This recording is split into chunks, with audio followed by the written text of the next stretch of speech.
County Board is now in session. Welcome to our CIP work session, Capital Improvement Plan work session for FY 2021.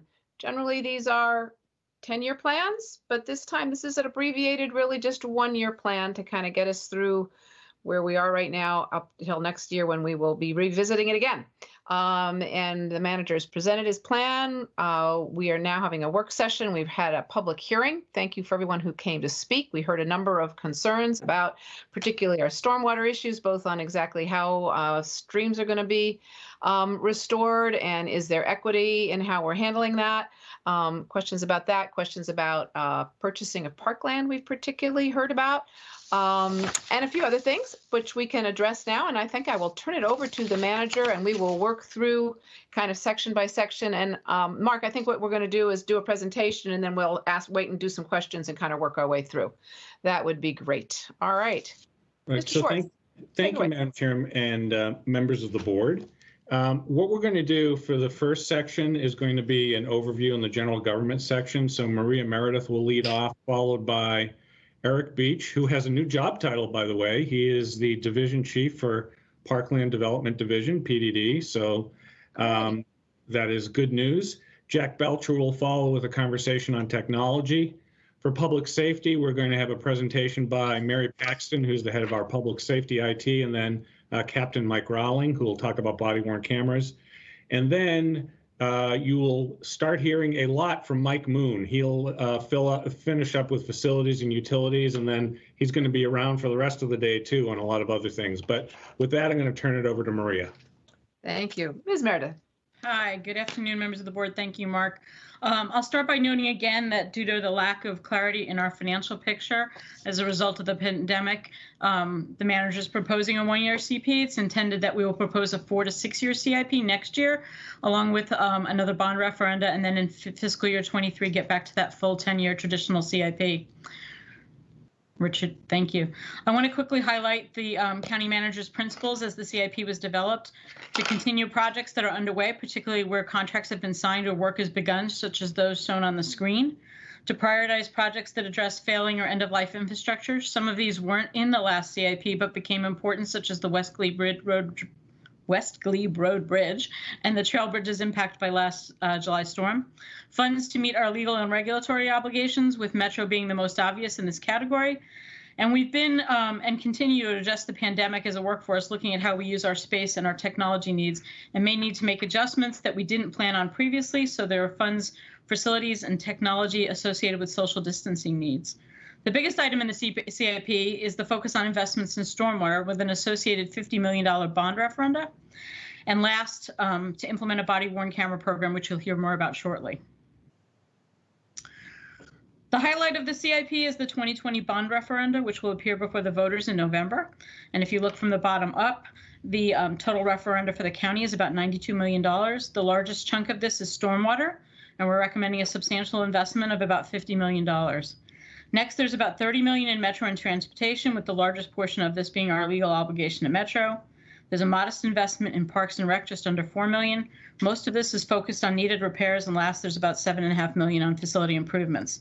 With the exception of stormwater, all of these categories are less than in previous years. And then additionally, I just want to note that the school board recently approved a $52.65 million referenda, which is under consideration by the county board.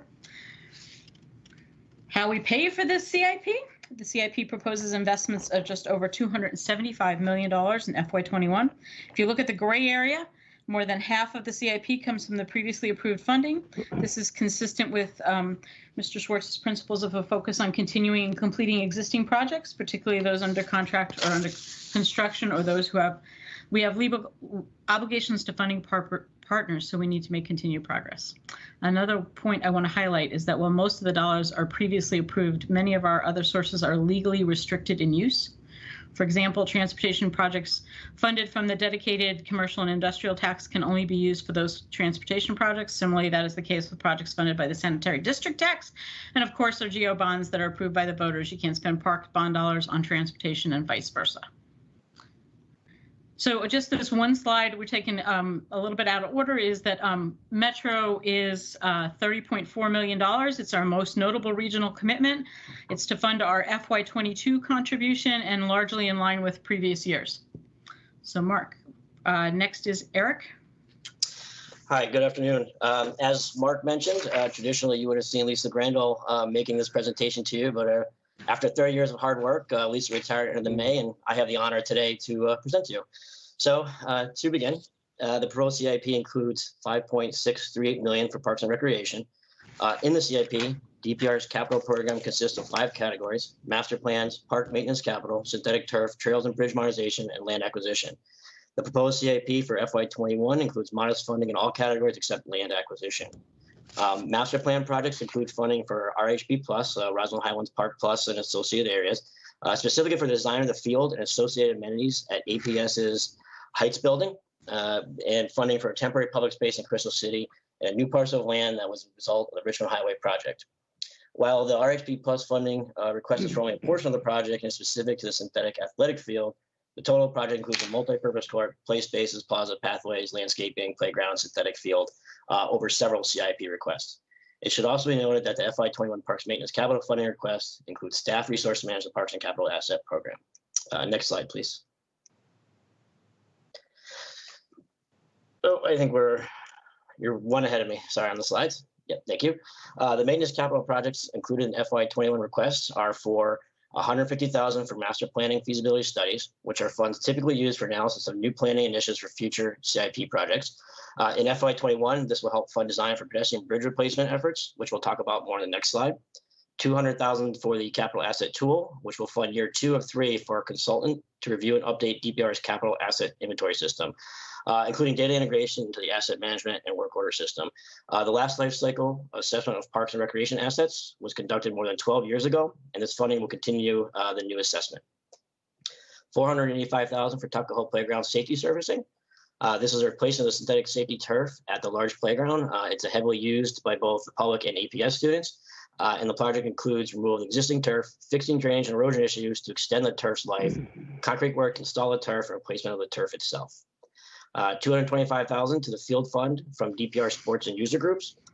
These funds are collected and accumulated from fees associated with rectangular and diamond synthetic fields and are used for replacements and enhancements to the fields themselves. Synthetic turf projects in the CIP include $773,000 for the field at Virginia Highlands Park, which is an on-cycle replacement of the rectangular synthetic field. This field is close to exceeding its safety limits and is a DPR priority. For the field, the carpet fibers are worn out to the point where additionally rubber crumb cannot be added to address the compaction issues there. And by delaying this field, we'd simply push back the replacement queue, compounding the next field in line safety issues down the line. Next slide, please. The Trail and Bridge Modernization Program includes funding to repair trails and begin to address the department's 47 pedestrian bridges and 11 low water fords, including 2 of the 6 bridges that were lost in the July 2019 storm. Specifically, these include $800,000 for replacement of the Glen Collin Park Bridge, which is expected to be completed by fall in 2021. $225,000 for the design for the replacement of the Lebanon Park Bridge. With this bridge, the county may consider a more appropriate location within the park than where the previous bridge was situated. In order to begin sooner, funds from the Master Planning Feasibility Studies program will be used to evaluate the appropriate location to begin the design of the fall of 2020. These were the funds that we talked about on the initial slide. $500,000 for systematic repairs to the highest priority bridge deficiencies, and $975,000 for trail milling and repaving. In 2018, DPR conducted a trail assessment, identified trails that were in the poorest condition. We're continuing to improve these sections of trails, and the next area of primary focus will be on the 4-mile run trail. I'd like to note that as this is a 1-year CIP, DPR looks forward to working with the County Manager's Office and Department of Management and Finance to build a more robust CIP program that lays out funding to address the bridge repair and replacement for the next several years. In late fall 2019, DPR brought on board a consultant that evaluated the physical condition of all our bridges and fords. The next step in this program will be reviewed as appropriate to replace the remaining bridges lost to the 2019 storm, and where those bridges sit within the highest priorities for the bridge and ford deficiencies that we have across our entire inventory of the 50 plus bridges and fords. So with that, I appreciate your time. Thank you. Thank you, Mr. Beach, and congratulations. Ms. Grandel had left you with big shoes to fill, but I think you can do it. So really appreciate you stepping up there. Thank you. And thank you, Ms. Meredith. Colleagues, I think we're to a section here, Mark, unless you correct me, for taking some questions here before we move on. Sure. Okay. Colleagues, questions. I imagine there are some. You can kind of use the hand or signaling me with some kind of facial expression. Who wants to go first? Start with Mr. DeFranti. You ready? You have to unmute yourself, though. Yes, sure. Thank you, Madam Chair. The question I have concerns I think it's for Mr. Beach. It's regarding the Parks Capital Maintenance Funding. I was sort of looking through the text of the CIP and just wondered, it looked like there's an additional person for capital asset management with respect to parks. And I wondered if there is additional resources, or if you could give just a little bit of a sense of the 460,000. Are we stepping up, or our maintenance of our parks specifically, or are we kind of maintaining consistent with the CIP as a whole? So in this year in particular, this request addresses three particular things for our park maintenance. The first will be the replacement of the Tuckahoe Field, and so that is something that allows us to maintain and continue to go forward. The other piece is the asset manager. The asset manager is the staff position that oversees our consultant that we are in the middle of our 3 phases of development for. And that basically means that we have brought somebody on that will go out through our park system and evaluate all of our assets to see where they are in their life cycle, to see where they are in the point of need for repair, and to get a firm hold on our inventory. The result of that allows us to make good capital decisions and to do, I think, what you indicated about maintaining our level of repair over the now and into the foreseeable future. This is obviously, as all aspects are, a little bit lighter for our maintenance, but this will allow us to make sure we're managing appropriately and continue to go forward. And then the last piece, I believe, is the Virginia Highlands synthetic turf replacement, which is part of our regular on-cycle replacement program. And doing that in order allows us to address any safety concerns with that particular field, but also allows us to not get behind on other replacements in their life cycle. Great, thank you. That's very helpful. I know that CIP is longer term. Some items seem shorter in shorter term, and the body-worn cameras is an example. So I won't have big questions, but I may have just to follow up to see if I understand on parks maintenance after the session. Thank you. Okay, yep, follow-up questions are allowed. Thank you. Mr. Dorsey.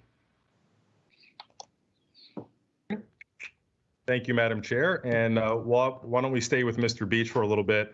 So we're going to be replacing through the CIP 2 of the 6 pedestrian crossings lost to the storm last year.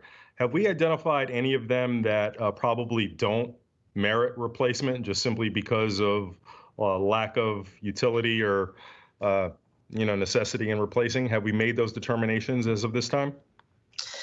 So what I would probably respond is that we have not made final determination on that, but we have in our initial evaluation has indicated certain bridges that may not be as ideal to replace. For example, in Lubber Run, we've recently replaced a bridge that was not lost to the storm, but was in dire need of repair that connects the neighborhood and the Lubber Run Community Center on the north end of the park. The trail that we're going to begin to, the bridge that we're going to begin to evaluate its appropriate location is a second bridge in Lubber Run that potentially will be better situated to deal with flood issues and location and located in that park. When that is done, Lubber Run may not warrant a third big bridge replacement there. And that is a lot of bridges through that section, and it may serve adequately if we situate it in the right location. There are some complications with the other bridges that were lost, redundancy.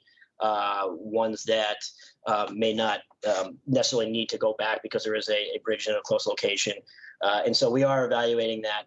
And I think it's important to mention here as well that we, in our study of our other 47 bridges, we have some bridges that are in fairly dire need of repair. And so the question on what comes next is the replacement of those other bridges may not be at the level of the dire need for repair in that we've identified. And so that's part of the balance. So the short answer is yes, there are some of those bridges that I think it would be a good use of funding to not necessarily replace if it's all the other needs are met with what we're doing.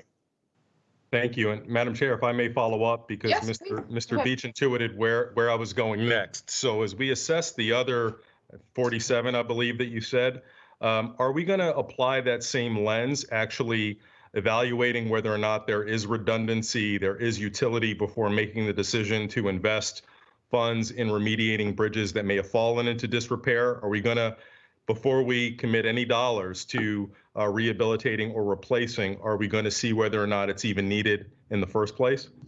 Yeah, I would suggest that we are. We will include that lens there. There are certain bridges that, frankly, we have a lot of bridges in the county, and a lot of them very close together. And so we will look at that, use that lens to make sure we're investing wisely, because we need to be able to spread the available funding around to a lot of repairs to keep these bridges, safe and usable for the far-term future, not just a short-term fix. So I think that is a fair lens that we would be looking at with this assessment. Great to hear. Thank you. Thank you. And if I could just follow up, Mr. Beach. So then we can expect at the next CIP next year that will you by then have basically a priority, a list of maybe all of the bridges in order, what needs to be done in which order and which ones we might not do, so that we have the overall picture? Is that the time frame? So yes, our idea would be for the next CIP to identify the next highest priority repair/replacements as it fits in within the more global funds available. What I would say, just to clarify, I'm not sure at this point it'll be the entire list of priority, but it could be the highest priority one. So we have a tier A, a tier B, or something to that effect. And so 47 is a lot of bridges. In coupling with the lower Fords. And so it may be prudent that because of the magnitude of it, we may only be dealing with 10, and then 3 of those are a priority. So I would say, yes, there will be some sense of priority. How stretched out that will be, I would like to work through that a little bit. No, absolutely. I realized after I asked my question, bridges decay and things over time. We can't do them all at once, and it might not make sense to evaluate way down the line, because who knows where they'll be by the time we get to them. Thank you. Yep. Ms. Crystal, did you have a question? I do. Yeah, not related to the bridge program, though. That's okay. Okay, great. Thanks.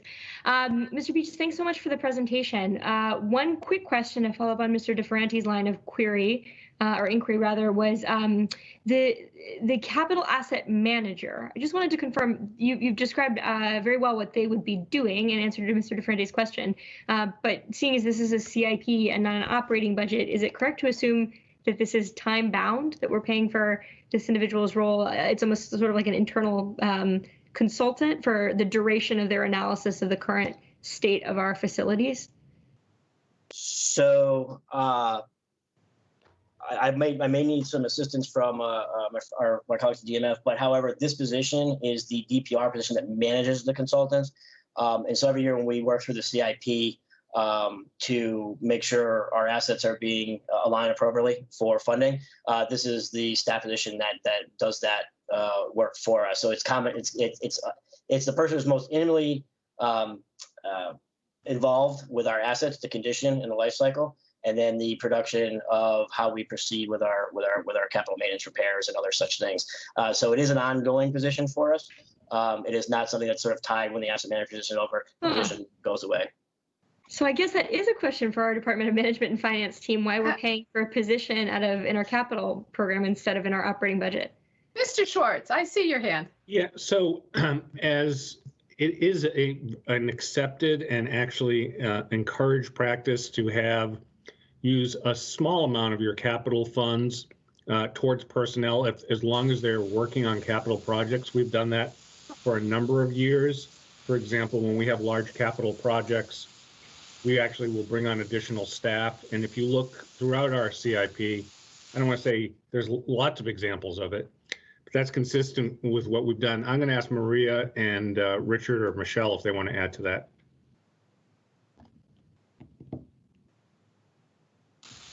I guess. No, I absolutely agree. It's considered appropriate accounting practice. In fact, when we don't do that, we get questions about whether or not we're accounting for the full cost of a capital project or a capital program. So whether it's in facilities, transportation, even in technology, we even have one DMFer, I believe, who's charged to capital. I mean, it's just that is very, very typical. And I think if you talk to any of your local government colleagues, that is accepted and encouraged accounting and capitalization practice. I'm sure you're thrilled to get a tutorial on capitalization methodology. Personnel. No, it's good. Interesting. Thank you. I appreciate the brief explication, and certainly it sounds like this individual, both from the way they're described in our CIP and the way Mr. Beach described their scope of work, is very much integral to that capital program. So thank you.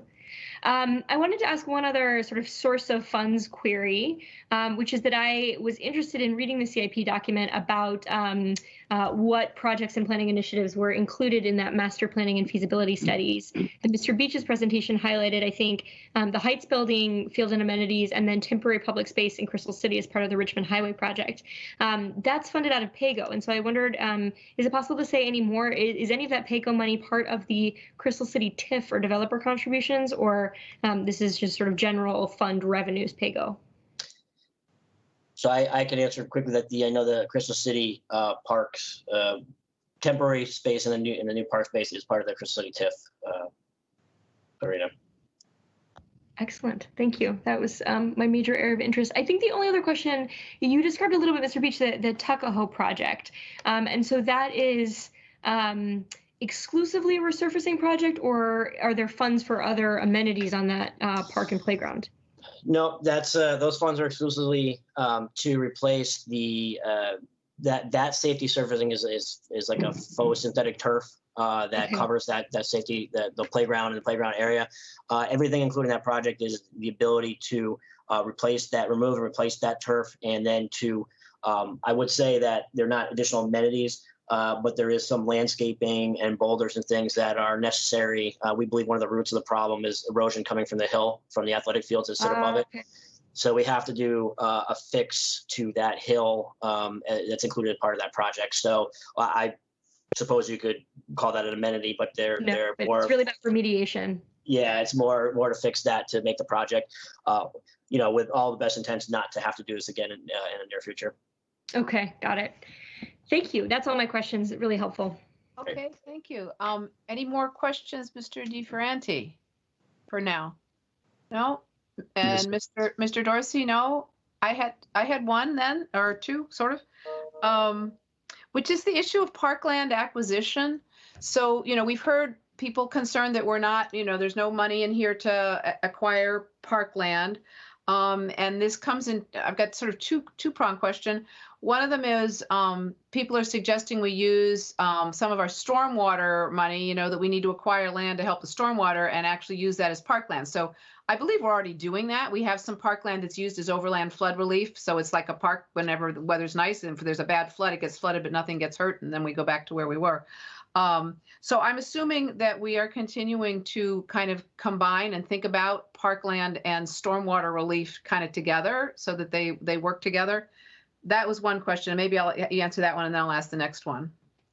The short answer on that, and we'll cover this in some more detail in the stormwater presentation, is that part of the $50 million program we've laid out includes land acquisition budget. I can't tell you the exact number because, as you said exactly right, there's parcels that we need to acquire for overland relief. Thank you. And then the other question is, it's my understanding, one of the reasons to have money for acquisition is so if there's something suddenly comes up that you really want to acquire, you've got funds to get, you can do that, you can jump on it, and something's not going to wait for the 2-year cycle to be purchased. But I'm assuming that when it's really critical that we can do a special bond. We have done those in the past to purchase land when we really need to purchase it quickly, or that we've got ways of doing that. Is that true? And I think that's a Mr. Schwartz question. Yeah, no, thank you for that question. I think that I'll just give a few examples. We were able to purchase the Buck property, and also the Virginia Hospital Center is a little bit different, but to the extent that we've ever had an opportunity presented to us, we do a few things. One is we can reprioritize and shuffle around our capital investments. The other is that we have traditionally used bond premium to the extent we can't absolutely predict what the amount's going to be until we sell a bond. That money typically becomes available and is an additional resource. And we also, in the past, have had bond referendum where we've had funds available, or we've dedicated funding at PAYGO, and this board has dedicated funding at closeout to supplement that. And so, for example, we have in the process of completing a purchase and sale agreement for WETA's building down near Jenny Dean Park. That's going to be on the board agenda for July. And that's exactly how we funded that. That was not done through a bond. So we're able to do it. Not able to do it in every single case as quickly as we would like, but I can say in my 15 years of being here, if we've wanted to purchase a property, we've done it. Thank you. That's very helpful. And then a related question. If we decided to put money aside for land acquisition in the budget, and we didn't necessarily have a purchase, this is for you, Mr. Schwartz, again, don't go away. And we didn't necessarily have a purchase to make with, and then we needed that money for something else. If it's in land acquisition, it can't be moved to like transportation or something else, right? Or it's difficult to do. Yeah, that would depend on how the bond, if it was a bond and the question to the voters was worded a certain way, that would limit us. So that's potentially a problem. And I think that because of that, we tend to prefer to use PAYGO funds, which don't have those kinds of limitations on them.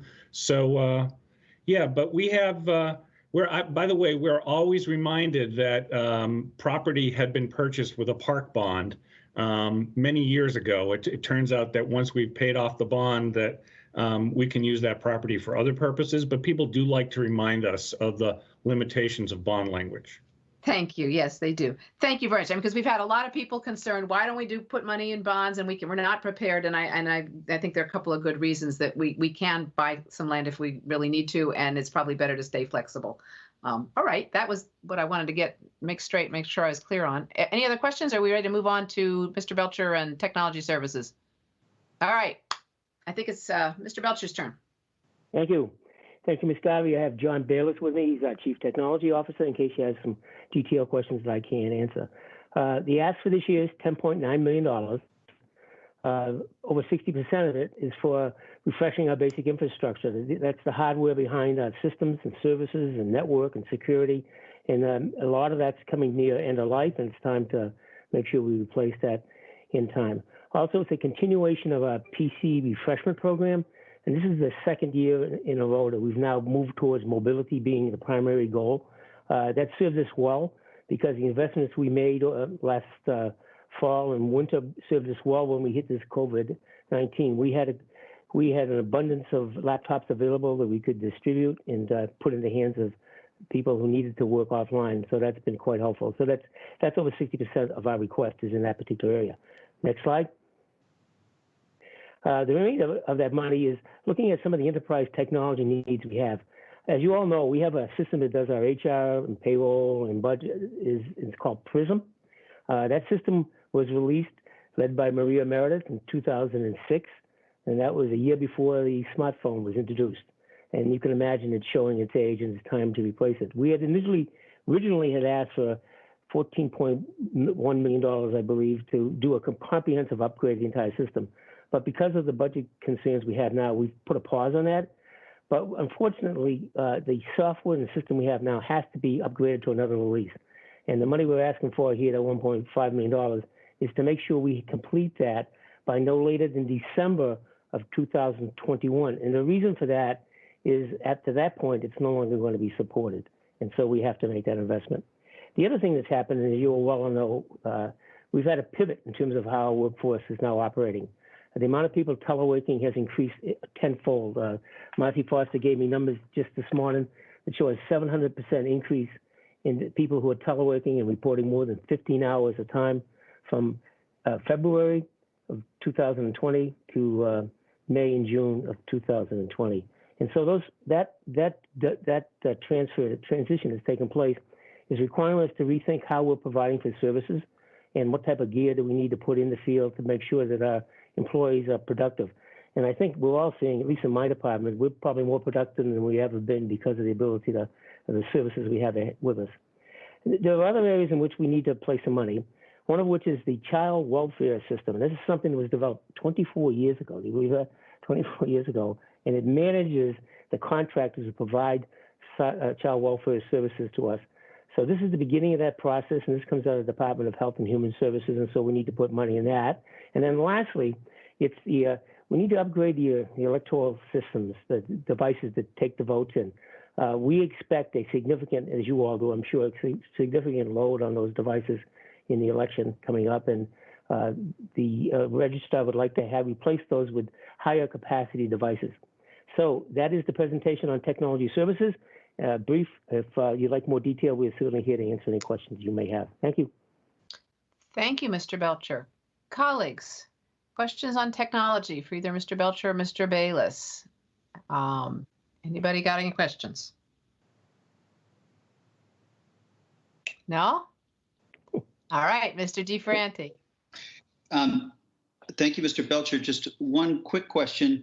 I asked a couple of questions offline, and your team, I think, helped with responses.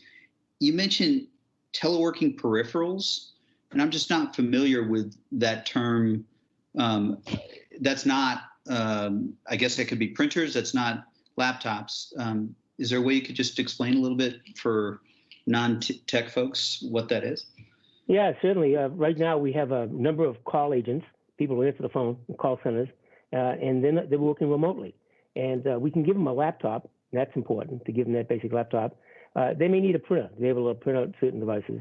They need to be able to ensure that their desk phone rolls over to their PC so they can answer the questions. And so we have hardware and software we provided them so they have those capabilities. It may be that there are people in the field who need large screens that they have in the office to be able to look at CAD drawings. And so it may be things like that we're providing to them. So it's a variety of things. It's trying to understand what their needs are. What we don't want to have happen is people take equipment from the office, bring it home on the subway or on a bus, and drop it in the office and start using it, and then they have to come back in and then they take that gear back because it has to fit in the office again. So what we're looking at is this is a long-term effort we're facing here, and if we can provide them with the tools that enable them to do their work wherever, then we'll be successful. So it's not a detailed answer, but it's close to what we're trying to do. Great, thanks. I appreciate it and fully support all the resources. We've all lived through Microsoft Teams and Zoom, and so those seem like strategically good resources, even if they may fall in the operating budget. And so appreciate the background answer you and DMF provided on that. So that's all I had. Thank you. Great. Colleagues, any other questions? Just seems like a nice opportunity to thank Mr. Belcher and his entire team for helping support a pivot without precedent to digital and virtual work. Yeah. No, I find myself thinking that a few months ago, this sort of felt, the way we're doing things seemed like unimaginable. I mean, it wasn't something we'd even thought about, and we kind of just did it instantly. And that's because of all the support you and your team have provided. It's just amazing. Thank you. It's been pretty smooth, except for this mute-unmute thing. I don't know about that.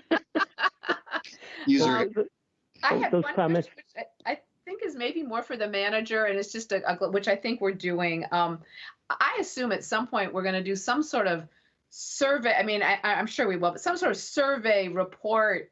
I mean, everybody's kind of making things up, right? And figuring out what's working and what's not working, and that we'll kind of pull it together for, I guess it's our lessons learned, or, for planning moving forward, how things are going. Because I suspect there've been surprises all the way along the way. Yeah, so we have compiled, and we're continuing to add to the list, job functions, lines of business where we've essentially are doing it completely different. Just a few, for example, one is, and I know I keep bringing this up because I can't actually believe it, and Jack will know what I'm talking about. We're actually our 911 call takers can actually do that off premise from their home. And so for many years, we struggled with this concept. Should we build a backup 911 center? Now I'm struggling with the concept, should we even have a 911 center? So there's multiple examples like that, and we are going to compile them. And when we are done responding to crises, we will put that together and send it out to the community. I might be retired by then. Thank you. All right. Well, that's great. And I assume one of the things we'll look at, because it seems to me 911 call center, one of the things probably is I think there's a lot of stress in that job. Having people around you to provide support if you're in a particularly stressful situation, that's probably something that isn't in existence. So I'm sure that will kick in. Thank you. All right. Mr. DeFranti, your hand is up, but I bet it's not meant to be anymore. All right. This is another one of those things, Jack, just saying. Thank you for all your comments and support. Thank you, people. Oh, heavens. Thank you for everything you're doing. It's just great. Thank you. All right, Mark, bye-bye. I think we're ready to go on to public safety. Ms. Paxton, Captain Rollins. And I did want to thank Jack for making his presentation in English this year. It was very helpful. Next up is Mary Paxton, who's going to talk about public safety IT, and then Captain Rawling on body-worn cameras. Thank you. For public safety for this year, we have more focus principally on end-of-life equipment and maintaining systems. $65K for the police in-car camera servers is to replace existing servers that are on a 5-year life cycle that are used to archive video data. $85K is for the computer forensics equipment. Again, that's on a 5-year cycle. These are servers that are used to house images that are being processed for evidentiary data. Mike's going to talk about the 1.05 for body worn and $755K for in-car. The difference between those two, the in-car for $65K is your existing system, $755K is for the new system that stores data in the cloud. $120K is for the upgrade for the fire command vehicle. This is to upgrade technology in the command vehicle, video, networking, telecom, and it's also to adapt that vehicle so that police are able to use it as well. The $144K for electronic summons, this is a shift from paper to e-summons. It's fully covered with fine revenue, so it is a self-funded program. $100K is for the Sheriff's Office wireless access assessment. There are a number of programs that the Sheriff's Office is planning for in the future that require wireless access in the detention center. Some of them are integrating multiple wireless networks because of the complexity and because we want to make sure we get the correct funding estimate to do this wireless expansion. We are asking for $100K to do that assessment.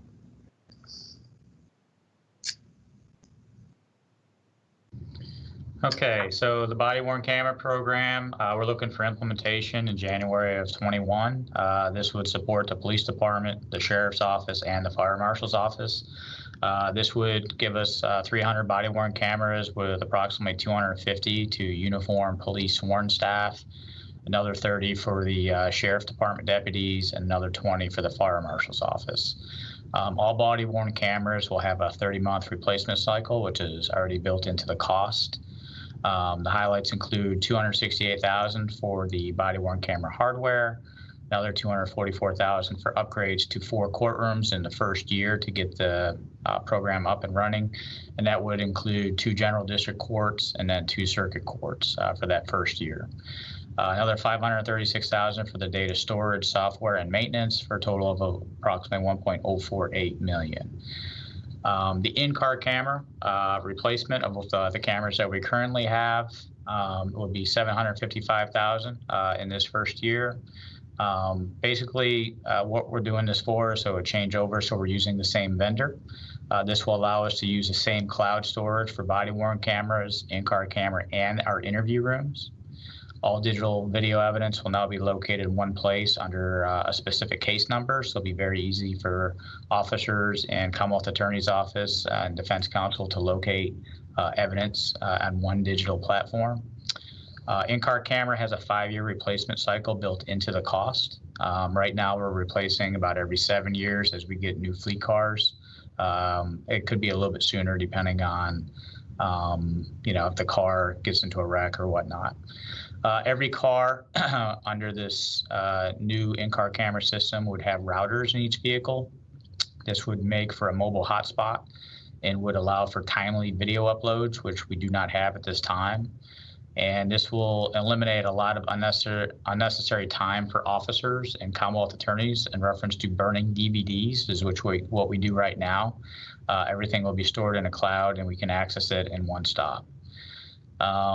So for the FY21 operating budget, we're going to have FTEs in order to support this program.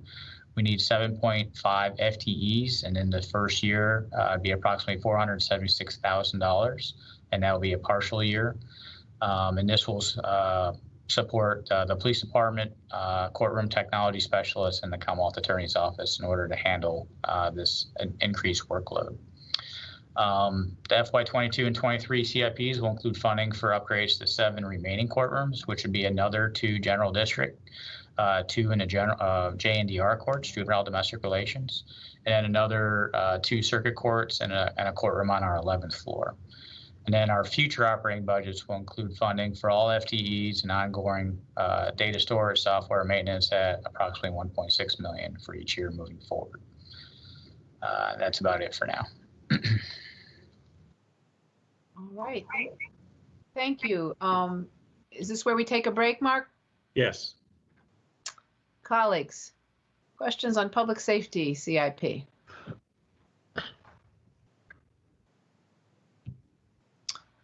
All right, Mr. Dorsey. So I'll just say I had a few questions about the program, but Mr. Rowling answered them all. So I thank you for the very thorough presentation. I appreciate it. Thank you. And we are taking this up in our July meeting. So we are going to be looking at the issue of body worn cameras as well. So there'll be another chance to ask questions as well. Mr. DeFranti. I'm not sure when the right time, the manager or you may know the right time to ask about the training facility funding. Is that a little later or is now the right time? I'm not sure. Mark. So that was, I think that was going to be covered in the next section under facilities by Mr. Moon, but since you raised it, we might as well answer it. I think that's reasonable. I don't know if Mike is here or Captain Quigley want to speak to the issue about the training facility and where we do firearms training out at Dulles Airport. And Mr. DeFranti, did you have a specific question? I do actually. I've asked a couple of questions in the background and want to give time so that staff is aware of the question. I understand that the facility has not been, first, I understand state law, it's required that everyone has to be firearm trained. So to that extent, at least my impression is that this is something we really have to do. But I did want to just get a little sense. I believe the facility in Loudon, this facility has been closed for the last year. So I wanted to get a sense of what we've been doing for what officers have been doing to meet the state requirements for the past year. Okay. Perfect. So it's Adrian. And Mr. Schwartz, you demoted me there. I appreciate that. It's going to be cheap now. I'm sorry. The worst part of that is that I'll hear about it for the next year, but go ahead. Maybe not. Maybe you'll just have to do it, and then you won't have to worry about it. Okay. Mr. DeFranti, you're correct. So it was last September that 2 major safety issues were identified with the lead contamination and bullets bouncing back. So it has been closed since that time, which is almost a year. So in the meantime, in the spring, we actually canceled our normal spring qualifications because of COVID. And then we are actually just starting, and we're using a private indoor facility in Loudoun County. And I don't know the specific cost, but it's certainly not cheap. But we have to get that done before December to get it done. Okay, got it. Well, I imagine there could be some cost savings, and I just appreciate it. Thank you. Could you repeat that again about the problem with the facility and bullets bouncing back? I tuned out for a nanosecond, and I missed suddenly I'm hearing about bullets. Could you tell me that a little more about? Yeah. So actually, what happens is the backstop got so full of bullets. Yep. That, instead of being absorbed, when a bullet would come in, it would hit the bullet and bounce back. And we had several officers sustain significant bruising through several layers of clothing. And actually one slug round came back and hit an officer in the face. Luckily, it didn't cause any major damage, but that was when we were like, enough. Goodness gracious. All right, because that's a relatively new facility, is it not? Am I thinking about the firing range? Is that different? What was out at Dulles? That's a different facility. Well, it's just we've been out at Dulles for a while. It's a relatively new facility. It was just it was time to remediate the sand, and it was just that became a very cumbersome process. We realized the sand is not really the best option. Okay. All right. Thank you. Thank you. More questions, colleagues? Chief Farr, you got something? Yeah, I just wanted to add one thing. So when Deputy Chief Quigley was talking about the remediation issue, we originally put sand in there. And what they came to find over time is the sand does not handle the volume of firearms training that we need to do, because remember, it's not just us. It's nice cat. It's not just us. It's also my dogs would do the same thing, Katie. It's not just the fact that we're using it. We now have the sheriff's office involved in it as well. So you're talking a significant amount going down. So when we take the sand out, we're going to replace it with rubber. Rubber provides two different things. One, it's a lot easier for us to clean the rubber and take all the lead back out and put it back out in the service. And two, the life cycle, the lifespan on the rubber is definitely an improvement. And Adrian mentioned that we typically do 2 firearms qualifications a year. The state mandates you have to do 1 to stay certified. We believe because the firearms are such an incredibly high liability training skill that we have always done a two cycle for every single year, so we keep people proficient. So that's how that sort of came to play. But we were able to use Silver Eagle for one cycle because they're closed because of all the COVID issues. So that actually worked out for us. All right, thank you. Very interesting. Any other questions? So just want to confirm all that's Chief. Jay. It's super helpful. I really appreciate it. The one question is, this is regional. Did I read that correctly? That we're involved with other localities at this facility. Is that right? No. So but just to give you, and I'll do this really quickly, but long time ago we had an arrangement with the city of Alexandria. That's what we used for our prior firearms capability. We worked with them.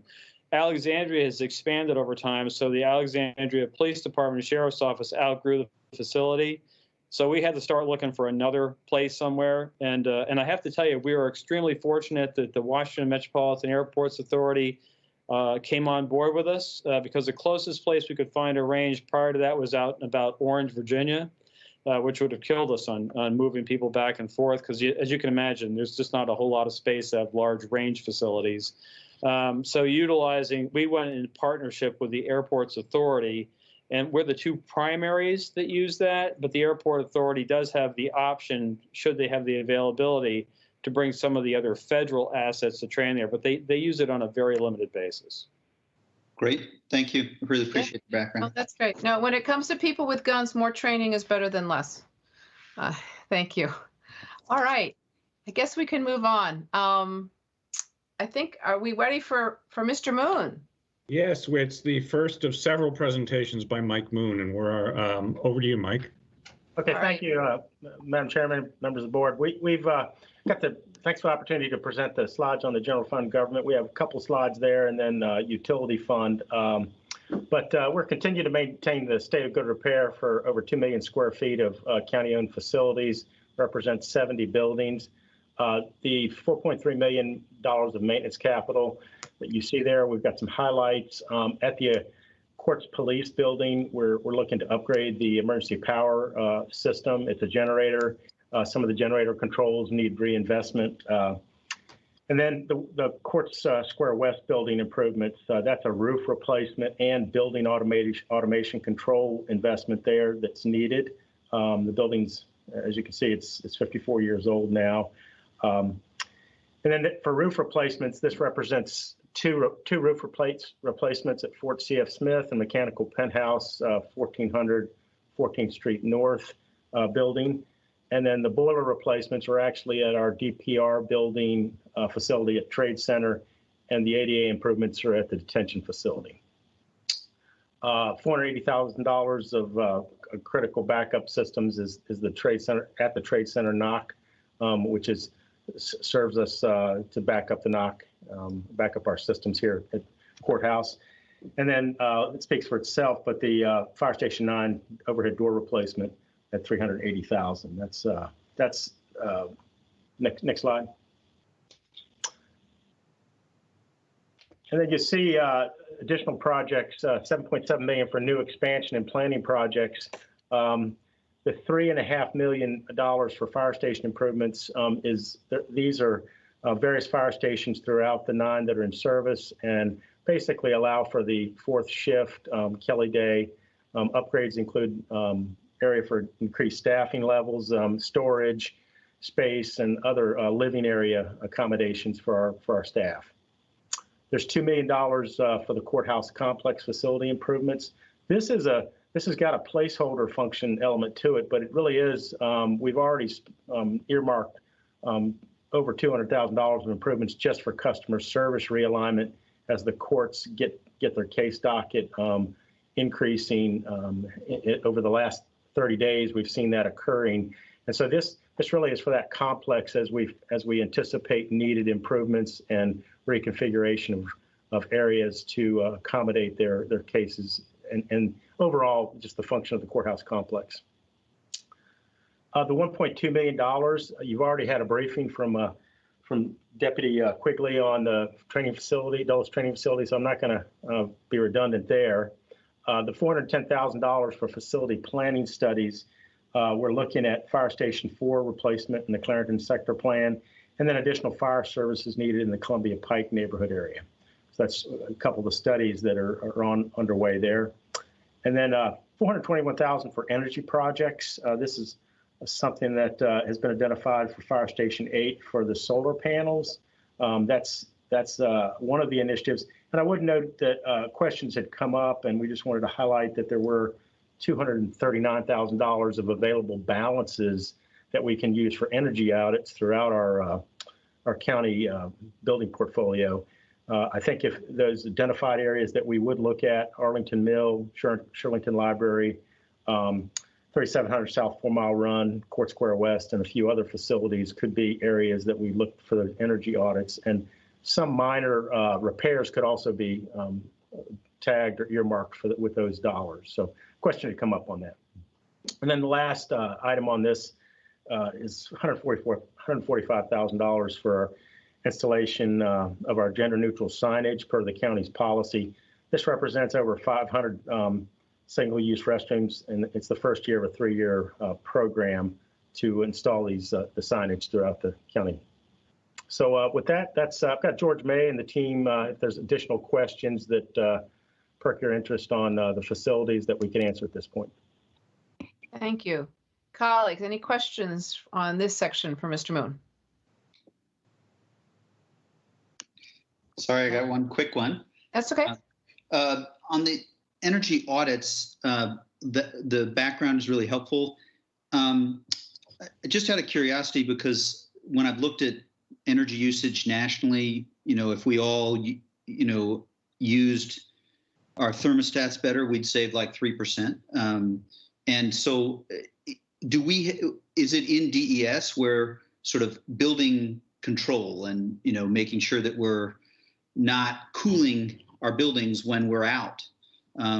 Is that where DES is located? And just reassure me that you checked on that to make sure that we're allowing buildings to get warmer, but not boiling. Yeah, I think the facilities team, it's actually a collaborative effort, Matt, is that our facilities team, John Murphy and under George May, they really are emphasizing building automation controls for multiple purposes, but they're also partnering with OSAM, Demetri McBride's group, John Morrell, because they actually partner together on this. The energy audits are typically worked through the OSAM office, and then out of that they program projects, some small, some large, identified. But it's actually a collaborative effort with 2 different groups inside DES.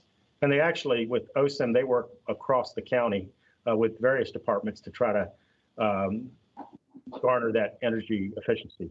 Yeah. Great, thank you. All right, any other questions? Mr. Moon, I had a quick one. I just wanted to verify. I think you're talking about, studies looking to to the future, we're sort of thinking we're going to need a fire station along Columbia Pike, another one. Is that correct? Yeah, that's part of the study that's underway, and they're looking at some areas currently that might provide for that additional service in that area. Thank you. Just wanted to check. All right. I think we're ready for the next section. Thank you.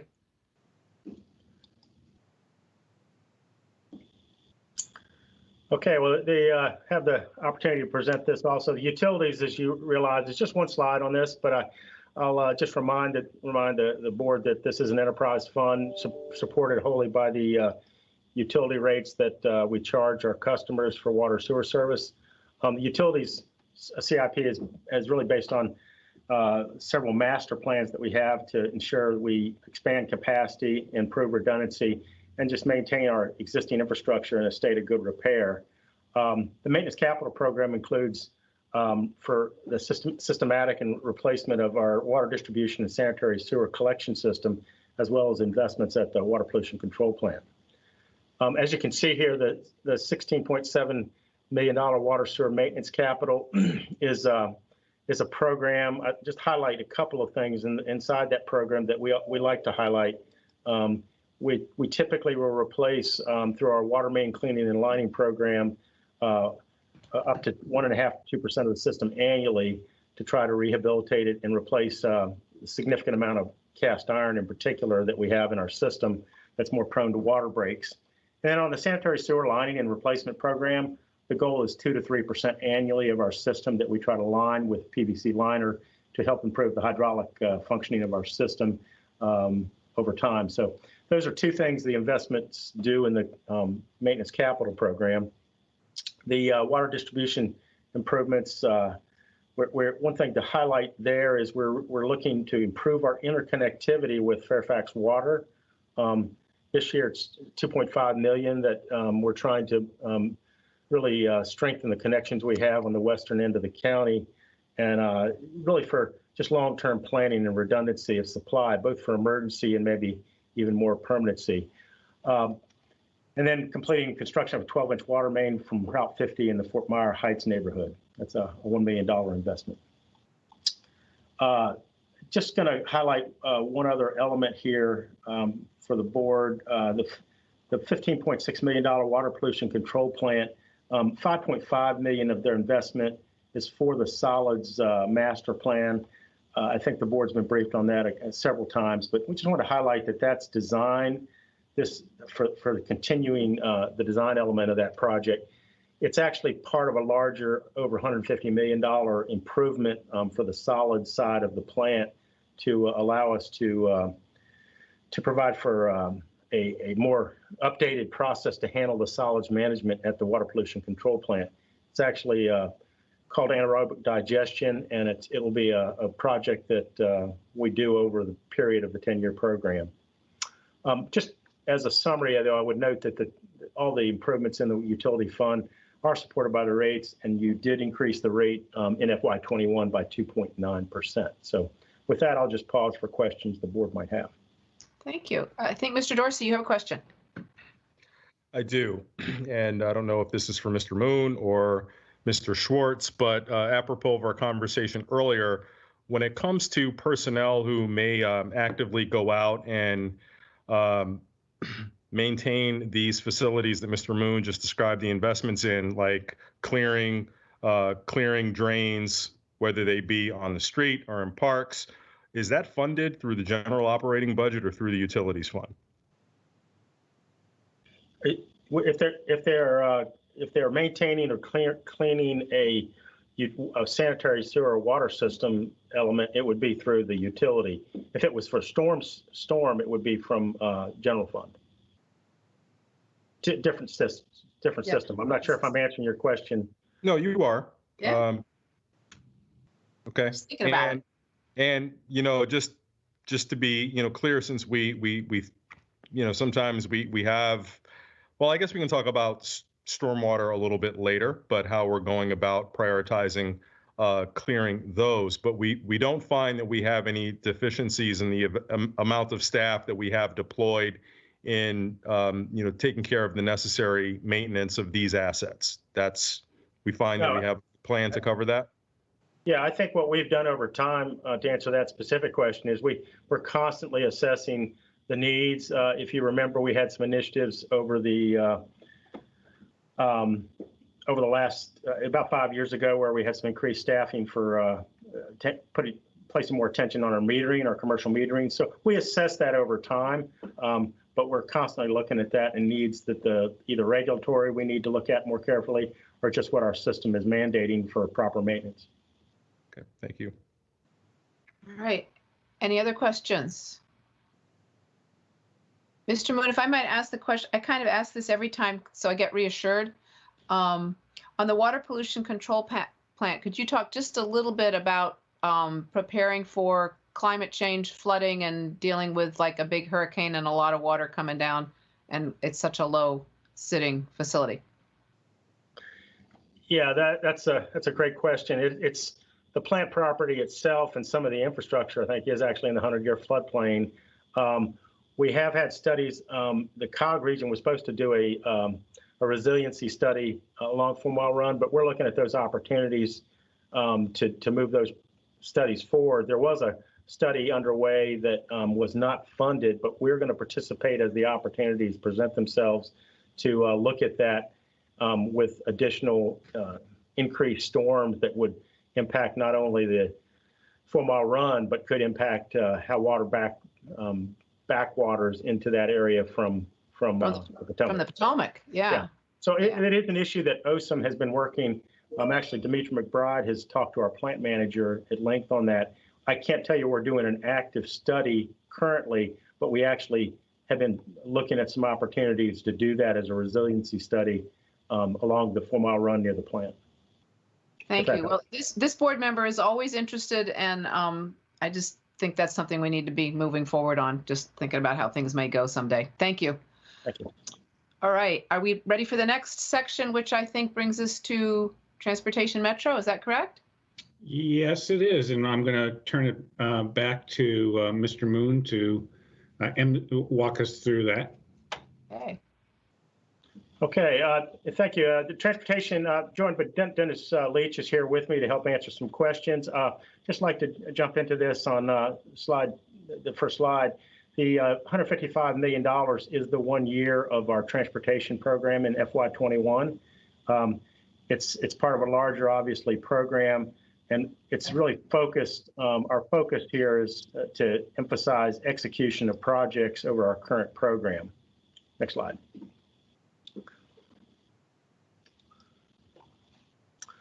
This slide shows the funding for the 155, where the sources come from, largely funded from previously approved funding sources. You can see the TCF funding and other sources here that we have. I would note that there is funding also from Alexandria for our bridge projects here that are identified. And the bond referendum does make up, you'll see the footnote on this slide of $5.64 million of the FY21 is a bond referendum. That is $4 million is for paving and 1.64 for bridges. But those are our funding sources. We just wanted to highlight that. A lot of the funding is basically from previously approved sources, though. Next slide. Guiding principles. You can see these. We'll just outline the guiding principles for the fund. The transportation CIP is really focused, as mentioned, on continuing projects, moving them forward. The end-of-life infrastructure is being replaced as needed through our paving bridge renovation program. It's also important that we meet our existing commitments to our regional and grant funding partners as part of the process. I would just highlight, though, one of the principles here is that we're still moving forward. Even though this is a one-year CIP, we've had a lot of questions if we're pausing on our activity, and that's simply not the case. We're making progress, moving forward projects from the scoping, design, right-of-way acquisition to construction phases of development. The other point I would make with this is that, as we highlighted in our DES, we don't have a slide on this, but I just wanted to note that if you recall in our DES operating budget, we did present an equity lens through which we look at our transportation programs, and in particular, we presented the transit findings as part of our FY21 budget. and noted how we consider low-income, limited English proficiency, minority, disability communities, in addition to community and business input in our decision-making process and lens, especially in the transit-related programs. While this is how we conduct our business typically, it's also required by FT Title VI guidelines, which we've done over the past decade to ensure that our services provide benefits for all riders. So I just wanted to highlight that is another guiding principle that we look through. Next slide.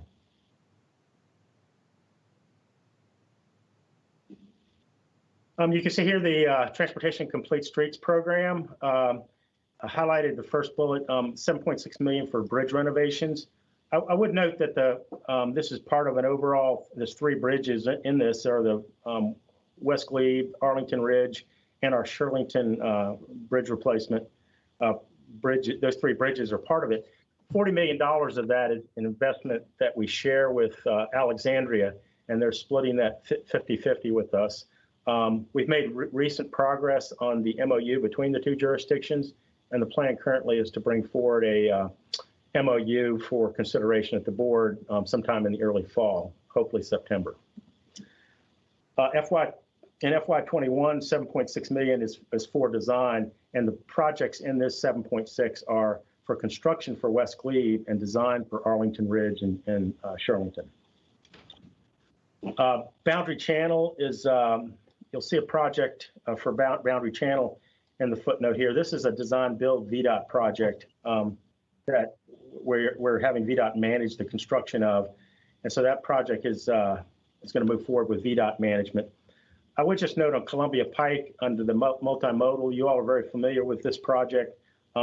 It's actually here just a 1-year element of funding of 27.4. The overall program, if you consider past and current CIP dollars, is $145 million program. So a significant area of investment here that is represented. The current project, we have benefited, I would just note as a side note, have you benefited by the lane configuration being able to be brought down due to low traffic volume. So we think that project is going to be accelerated and could be finished as early as the end of the year. Crystal City, Pentagon City, Potomac Yards. This again is a 1-year investment, but it's part of an overall $138 million program in the 10-year CIP. And actually its total is 155. So those are representative significant areas of investment in the program. Our traffic signal and streetlight program is funded at a $9.1 million area level. And then $3 million for capital bike share. We should have new stations coming online in the spring, summer of 2021. And then $13.2 million for maintenance. So a lot of things represented there. Just one other note, in the $17.3 million for countywide various complete street projects are represented there.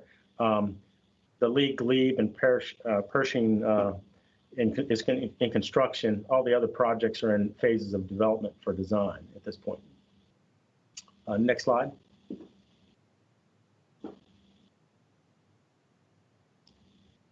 The 116 of this 116.6 million. The 13.2 that was designated in the previous slide for our maintenance program. I just wanted to highlight a few things here because there were some significant changes. $11.3 million for paving. There's $8.5 million for calendar 2021. There's a 30% decline in our program versus the funding in previous levels of funding that we've experienced. So our plan right now is that this level of funding will provide a pavement condition index, or what we call the PCI, and keep us in the 75 to 80 range, which is our goal, our target. If the program was cut more, we would drop below that level. So we are taking a 30% cut in the paving, maintenance paving program. The $1.7 million for bridge maintenance, now this is just bridge maintenance as opposed to actual replacement. Each of our 36 bridges are inspected every 2 years, and the actual outcome of those inspections is determine where we target additional maintenance, both short and long-term maintenance over the 36 bridges we inspect and maintain in the county. So that's just investment to allow for improvements and maintenance in our bridge program. Next slide.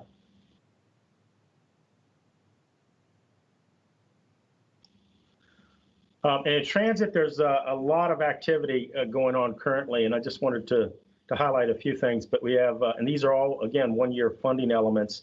The Columbia Art Facility, $3.4 million for art facilities is a continued level of investment. $2.9 million of the Columbia Pike Transit facilities. We're currently working on the, if you recall, we have a vendor that's installed four stations in the Columbia Pike area. Those, and then there's 4 more being installed with Section H and I of Columbia Pike Multimodal. The plan right now, we are making progress. 4 of those have the civil site complete, and we plan to have 8 of those stations online in early 2021. So that's progress is being made in that area. And then the remainder of the 23 stations will be programmed with the remaining sections of the multimodal project. Boston Multimodal is you can see construction there in the program. FY21 spending is for construction. The project includes additional bus bays, new and modern furniture, bus shelters, and while it doesn't include sheltered or covered bike parking, there is some 41 additional bike racks that will be provided at the end of the project on North Stewart and Fairfax Drive. So there is a lot of progress being made with this project as part of the improvements that are underway. Pentagon City's second elevator. This project is scheduled to be bid in the fall. It's $6.6 million to spend. We do, that's just the funding element this year. That project should start in early February 2021 is the schedule for that project currently. Then Crystal City East, you have that on your July board meeting for a PPA agreement to be considered. That's progress that we should see the 30% design to start and make those improvements needed for that second metro entrance in that area. And then Boston West, the total project cost for that is $130 million over time.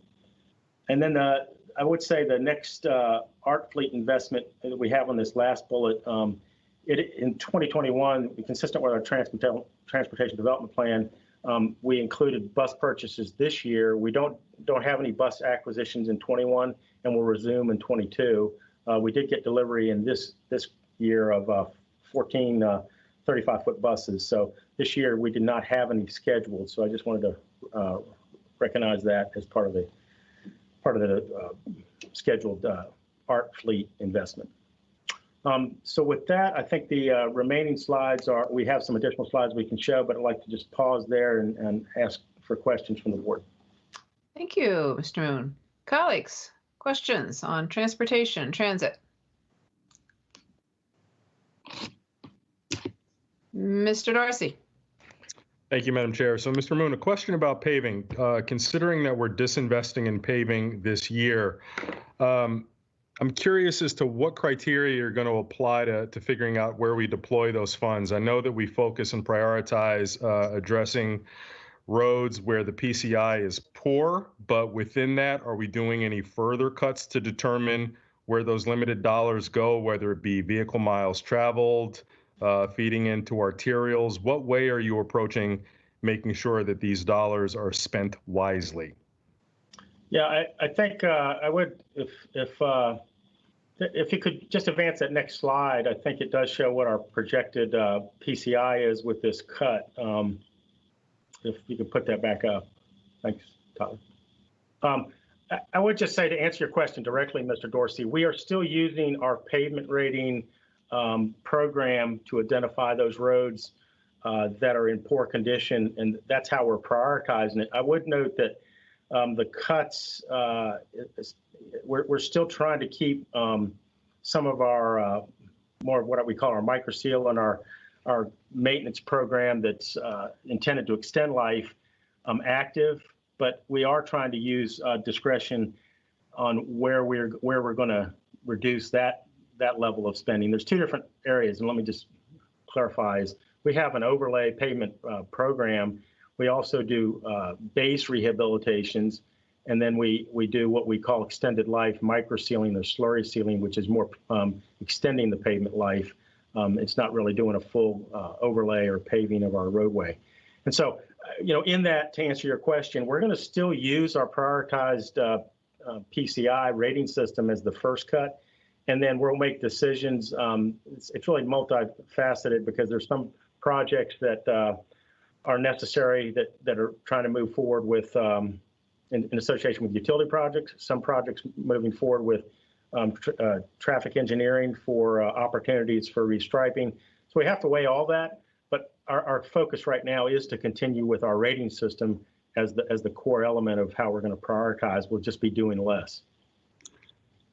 I got it. So just so I'm clear, so we're going to, look at roads in, poor condition first, then we're then going to look at strategic opportunities to be efficient. It sounds like I heard you say, and then sort of, I guess what I'm looking for is what becomes then. You still have limited dollars. How do you make the decision to fix one poor road over another? Is it the poorer condition wins out? Is it the one that affects more people in terms of miles traveled on the road, population? I'm just curious as to what might be the matrix of how we make ultimately the decision about what we spend where.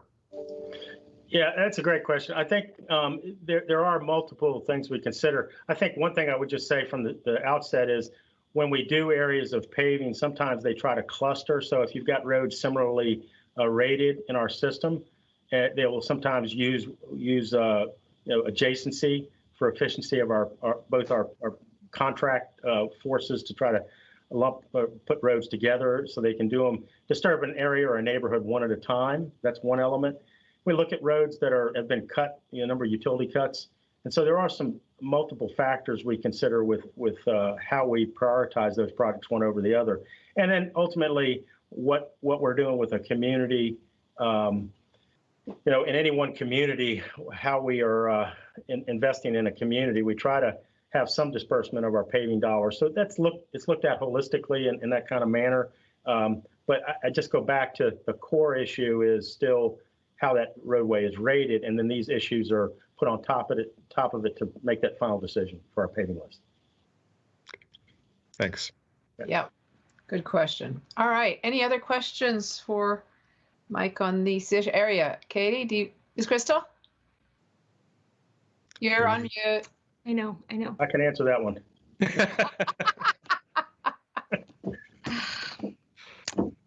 I am. You muted you were fine, but then you muted yourself again. So unmute. There we go. Try. I think you're okay. Okay. I need to get Jack Belcher back in here.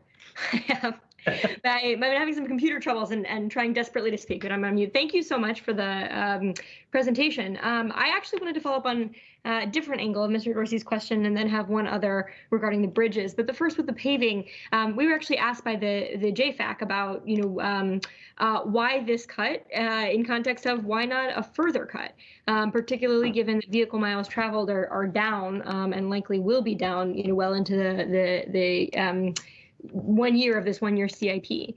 So I guess my question is a little bit of one of methodology. How did we reach the 30% decline? I know you shared with us that you believed if you cut more, it would drop below the 75, the paving condition index of 75. Was this sort of an overlay of how much we've invested and where we've gotten into paving condition indexes in past years? Was it a look at some of the priorities you described about the plans for existing plans for slurry sealing and then projects moving forward with traffic engineering or projects or utility undergrounding, and sort of arrived at a sum doing a scan of all of that? Tell us more about how you reached the conclusion that we could handle a cut of this size, but no more. Yeah, I might. I probably should explain. If we went back to Tyler, if you go back to those slides 7 and 8. I think I didn't explain the slide, so that's my fault. But I would say this,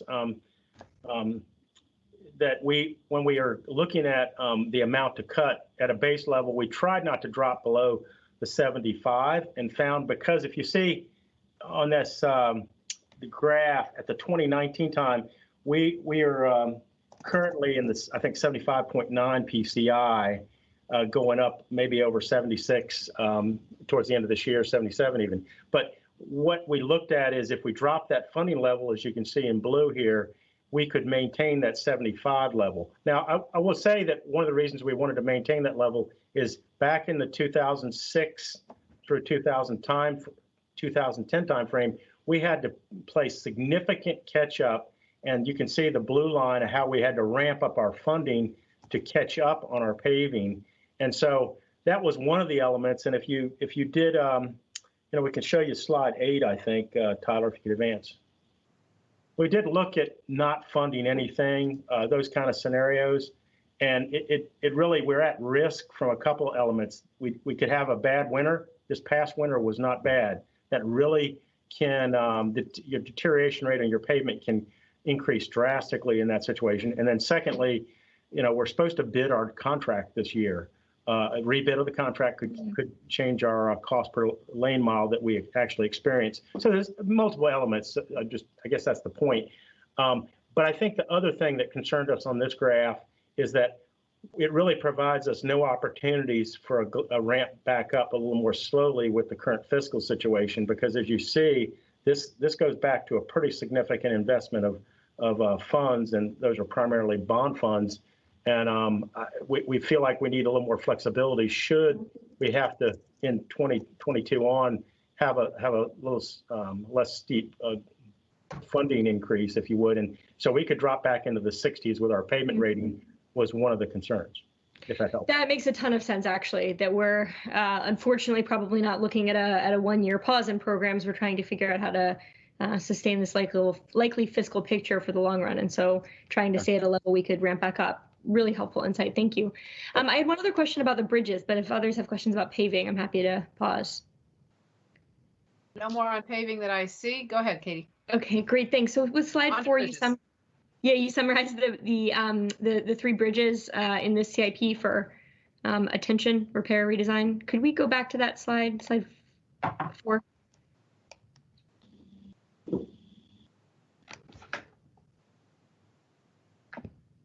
No. Okay. If not, I mean, there were only 3, right? So we can discuss them. But could you share with us how many of these bridges have existing bike and pedestrian facilities? And if they don't, how many we see an opportunity for including those types of facilities in redesign?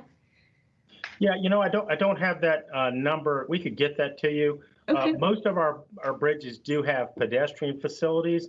I think where we have and a number have the bike facilities also, but we do have some that just have pedestrian facilities. But most of your bridges, if you look even on the ones that go across 66, we'll even have parking lanes on some of our bridges. So we could get that list to you. We do look, I would say, to just note this, is when we have renovations, Dennis and the team, that's one of the basic components of any renovation that we do, is looking at the need for pedestrian and bike facilities and how that fits into our transportation plan. And so that's part of the scoping of any new project like this. So we certainly could get that list to you, though. Great. That'd be helpful. Thank you. Okay. Right. Any other question? Mr. DeFranti, I think you have a question. Just really briefly, a big thank you on the Vision Zero funding and the equity lens you're applying. I think all will be relieved. I'm not going to ask about buses this year because of the facts involved. I did want to just see the $3.4 million for art facilities. Moving the maintenance facility, has that been put on hold? Or is that $3.4 million towards that goal? Yeah, it is not on hold. We're currently working on that. The project is moving forward. We actually have a contractor that we'll be bringing on for the board's consideration in September. But Dennis, do you want to answer that more fully? Sure. So the Art O&M facility on Shillington Road is an extremely important investment in the sustainability of our art program. It is progressing. And as Mr. Moons stated, we hope to bring a design contract to the board in September. But work is progressing, and we have an existing grant from MBTA for, I believe, $39.5 million to advance that work. Great, thank you.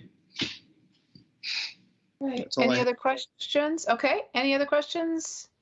I had one on the accessible bus stops, Mr. Moon. I don't have the slide in front of me right now. I think we still have 600 and some, or maybe close to 700 stops that need to be made accessible and are not, and we've got funds to increase that. Could you tell me what percentage we have that are accessible and non-accessible on our bus stops right now, and when we think we'll get to 100% or very close to it? Because I assume we have a plan over time. Yeah, I'm going to refer that one. Dennis, do you? I don't happen to know that, but Dennis, can you help me with that one? I'd actually like to defer, and we'll get you a written response, but okay. I will tell you that we put a lot of focus in this area, and it's an area where the state has been willing to fund a significant match for us. So every year we're rolling out more and more accessibility improvements for our bus stops, but we will get you the detailed numbers. That would be great. Thank you. Because I know people who would like to be able to use the buses and can't. So that would be great. Thank you. All right. Mr. DeFranti, your hand's still up, but it's probably meant to be down. Maybe I'm able to do that. I don't know. If I click on you, no. All right. I think we're ready to move on to, are we ready for stormwater, Mr. Schwartz? Yes, we are. And I've asked Greg Emanuel to go through that presentation. Greg? All right. All right. Well, good afternoon. Thank you for this opportunity to discuss a significant change in the stormwater CIP. I'm just doing a time check here, so I got about 18 slides. I'll try to go through them pretty quickly so we can get to your questions. If you need to, just stop me midstream along the way also. Next slide. So our current situation is a system of mostly pipes that are below capacity in certain watersheds for certain intense storms. And that's really an outgrowth of what happened historically. During Arlington's rapid redevelopment in the 30s and 50s, there were no regulations protecting our streams. And about 2/3 of our natural stream network was built over and encased in stormwater pipes, with, in many cases, no overland relief built in as part of the strategy. And the pipe sizing at that time was based on certain assumptions and what they knew at the time. Last year's July 8th storm was really a call for action and a shift in the strategy and level of investment from our community. These images from summer of 2019 highlight significant impacts on our streets and homes and commercial buildings and in open space locations. Next slide. So in response, we are in fact proposing a shift to a more flood resilient Arlington. Most of the proposed investments will be in capacity improvements, deliberately approached on a watershed scale, and delivered in a customized, blended manner using a variety of tools from pipes to detention to land acquisition and overland relief. And that's all reflected here in the box on the left side with Navy. However, we can't have that focus alone. The Stormwater Master Plan was on target, although it will continue to evolve, and it calls for a more broad and integrated approach, including water quality, shown in the middle block there. That's the health of our streams in the bay, the MS4 permit compliance. And then moving to the far right there on the maintenance capital, we've got to maintain our infrastructure with an appropriate level for both pipes and streams and the transition points like outfalls. The key thing to remember is this. It's an interconnected system of pipes and streams and soon detention facilities at various scales. All those things interact in time and volume during rain events to affect both the quantity and the quality. So another way of saying it is we have to have a game plan that is integrated from a lot level all the way downstream to the river. So quick recap, left to right. Reduce the flooding in the community by stormwater system enhancements focused on capacity. Maintain forward progress on the MS4 permit compliance to improve water quality by 2025. And then provide a better state of good repair through appropriate capital maintenance replacement cycle. Next slide. So the overarching goal is a more flood resilient Arlington. In the near term, we have to focus on moving forward projects already in the pipeline in 21 and 22. For capacity projects, the customized solutions will be both blended and phased. Detention, overland relief. In some cases, we'll add to the system where we don't have pipes or inlets right now. So if it's blended and phased, risk reduction in turn will occur in a phased manner. We're also having a shift in our design approach. Our Stormwater Working Group has converged on a deliberate approach to change the design standards, which helped inform the CIP. But the context is really important.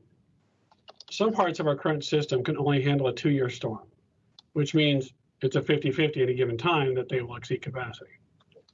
The industry standard, however, is a 10-year storm. And it's still a legitimate approach, but we're going to update it to reflect more intense design curves associated with the more intense storms and climate change.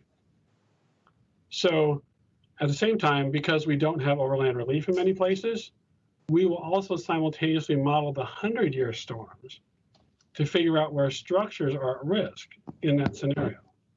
And then we'll try to systematically get structures out of those areas when and where it's feasible. So this design approach is effectively a shared risk model. It effectively draws a line between public and private investments by saying basically how big we're going to make our pipes or how much detention we will seek to achieve with public investment. So we can't make all the private risk go away for all storms, but we do plan to reduce risk substantially over time.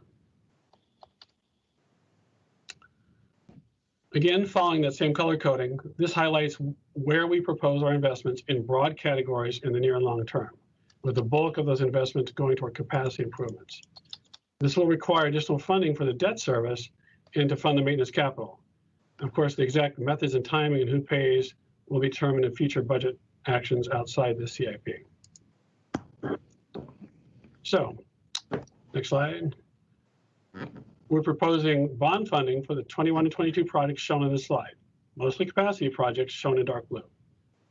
Spout Run, Boston Pond, and Dumbarton Culvert construction will all go beyond FY22, and we're requesting bond funding to meet the entire construction obligation for those projects. Design is underway for many of these projects, and the timing of the availability of the bond funding, if approved, would then closely align with when the funds are needed.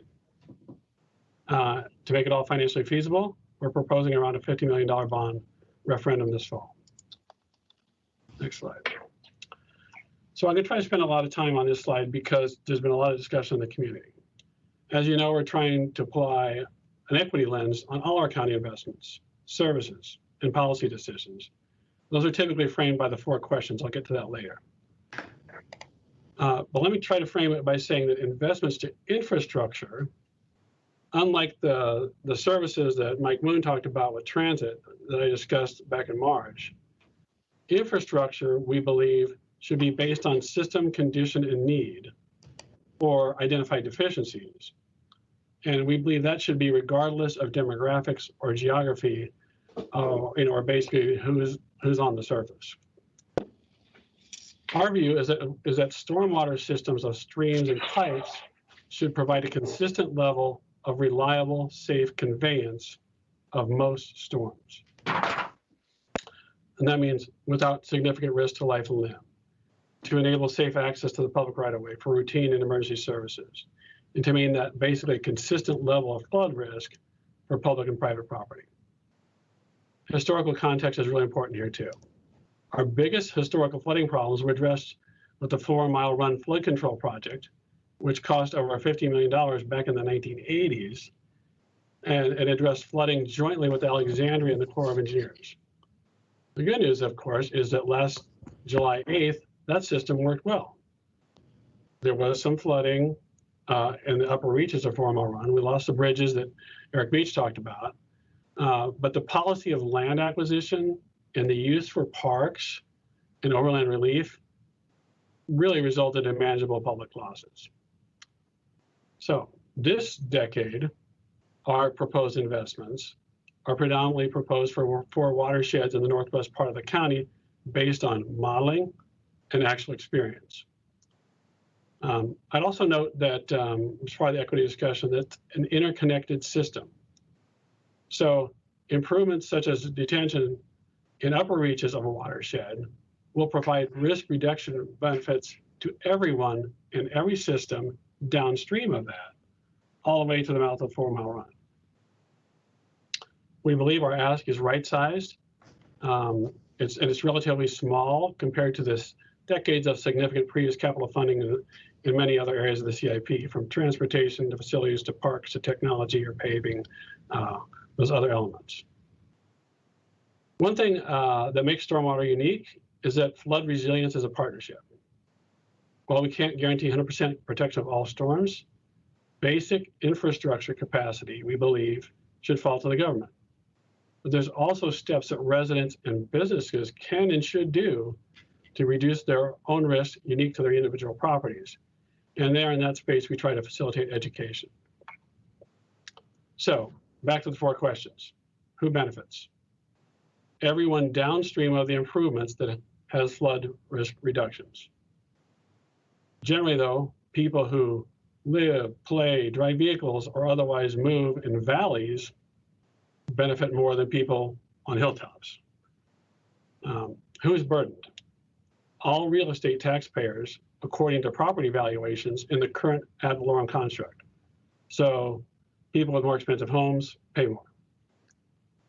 Who's missing? No one that we've been able to identify thus far, and that even includes wildlife and biodiversity, things like eels, because those go hand in hand with the water quality efforts. How do we know? Empirically, from actual flooding experience that is consistent with our engineering studies that show the capacity problems. So a lot of time on that slide. Next slide. So as a little background on Stormwater, the program, which includes the operating side of our budget and the capital program. Up to this point, it's been primarily funded by the sanitary district tax of 1.3 cents per $100 of assessed property value. It's a dedicated fund. As such, the funds cannot be redirected for other purposes. Historically, the capital program has been funded at about $2 million a year. And because it's a separate funding source from the general fund, the bonds are issued and that they adhere to the stormwater financial policies and will not count against the combined county and schools 10% debt capacity calculations. Here's some more context. In the last 10-year CIP adopted by the board, stormwater was just 1% of the county's CIP. That's shown in kind of like the 12 o'clock position on this pie chart. The previous stormwater CIP was focused mainly on water quality. By comparison, our water and sewer capital projects represented 18% of the CIP. That's the orange slice. Next slide. This one-year proposal for stormwater increases our investments in capital maintenance and capacity projects. As mentioned earlier, I think by Maria Meredith, in the orange box, 53% of the county's one-year CIP is funded with previously approved funding. So one of the reasons Stormwater's bond referendum is larger this year than the other programs is that those other programs can and have built up balances over a number of years to pay for their larger projects. And with only $2 million years coming to stormwater capital historically, we've not been able to build up those balances. Finally, the referendum would include bonds for several projects that will be constructed over a number of years. But we have to encumber those up front, and so that's why there's often the big ask up front. All right, this is kind of in its own way a continuation of the equity slide. But I'd like to give some geographic context to the flooding in our investments, since there has been quite a bit of community conversation about this. This map shows flooding events since 2006. The deeper pink and yellow pooled areas shown here designate repetitive, high-intensity storms and flooding and repetitive loss. And so that pattern helps to explain the rationale behind the next map, which shows the scale of investments under our proposed CIP. Basically, we propose to invest the most where the most flooding is occurring, and that's in those northwest watersheds. But of course, it's not just there. We're also doing important things like dredging and maintaining the important flood control structures on the far southern end near the mouth of 4 Mile Run. Next slide.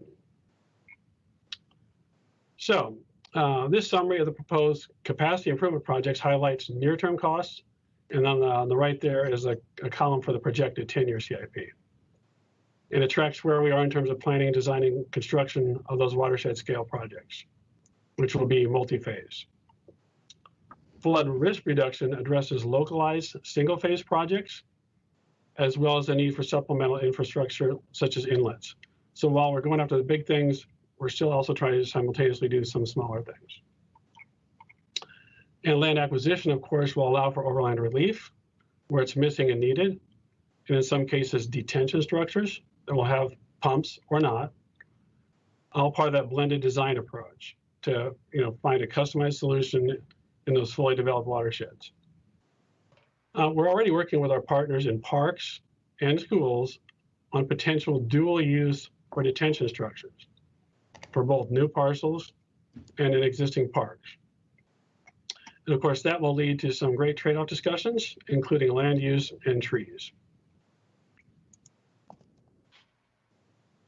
So there are many reasons to invest in basic infrastructure capacity projects shown here. The high-intensity storms jeopardize public health and safety, other infrastructure, building integrity, and business and economic operations. They also have bad environmental effects, like generating sanitary backflows that enter our stream network and breaking sewer mains. Excuse me. So while we address capacity, we can't forget to maintain what we have. We're conducting a risk assessment and review of best practices to develop and properly size a long-term capital maintenance plan. So in the meantime, we want to move ahead with known maintenance replacements like the Dumbarton culverts and address those smaller scale failures when they happen, including outfall repairs. While expanding capacity and maintaining infrastructure, we also need to keep our eye on the water quality ball, and particularly the deteriorating conditions in our streams, and continue to make progress toward pollutant reduction requirements for our permit. So it'd be good to think of this as maintenance capital for the natural part, the natural stream components of our system. Our streams have been eroding for decades.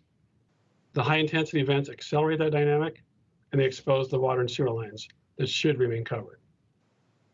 So we have a mix of projects, including some like Boston Pond that have been in development for a while. It's time to execute those projects. The water quality credits were acquired through a competitive process. So here, a third-party contractor gets the credits, we buy them, and then we capitalize on what is really a good credit for the dollar and a win-win opportunity. Most recently, we did this with the contractor, which is RAS, for a project that they were doing with the Washington Golf and Country Club renovation, and that included stream restoration. And that, the credits, we could have like a whole work session on that. I know we don't have the time for that, but let's just say for discussion purposes, that project roughly gets us 10% overall of what we need across nitrogen, phosphorus, and sediment. It varies by each of those.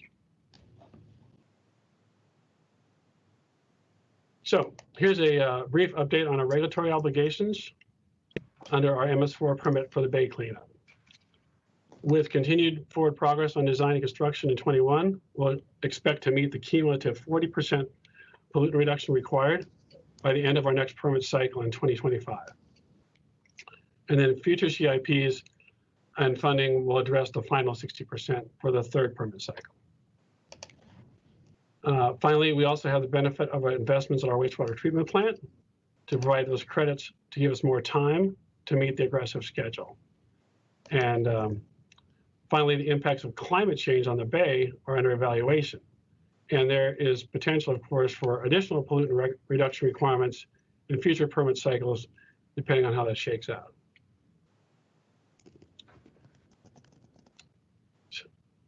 In addition to the continued implementation of the Stormwater Master Plan, we have a portfolio of new programs and studies that assess the vulnerability, risk, and mitigation, explore emerging technologies, engineering, design, and policy solutions, and consider alternative funding approaches. Results from those efforts will roll out over the next 68 months, beginning this month when we plan to deliver our Stormwater Working Group report to the manager. Later this fall, we will get the results of the phase 1 of the Stormwater Utility Feasibility Study, and we hope to provide that to the board in time to inform the FY22 budget planning process. So I went as quickly as I could. I'll now be happy to take your questions along with the rest of my great team. Thank you, Mr. Manuel. Great. Colleagues, questions? I'd be happy to start, Madam Chair. Yeah, sure. Thank you. Go ahead, Ms. Great. Crystal. So 2 questions. Thank you very much, Mr. Manuel, for the presentation. And I know we've been able to see some version of this quite a few times now, which I think is incredibly important for really the only major new investment in the CIP. So I just wanted to, I think you were very clear in the presentation, but there is an element of the memo that I found a little bit confusing, which is on page 13. It refers to the debt service cost, and it says, these costs associated will either be paid for by increasing the stormwater tax rate and or increasing general fund net tax support, allocating existing resources from other programs. So I thought that I was very clear on that this being the source of the bond payments would be the stormwater rate exclusively. This project, these sets of projects are not in competition with general fund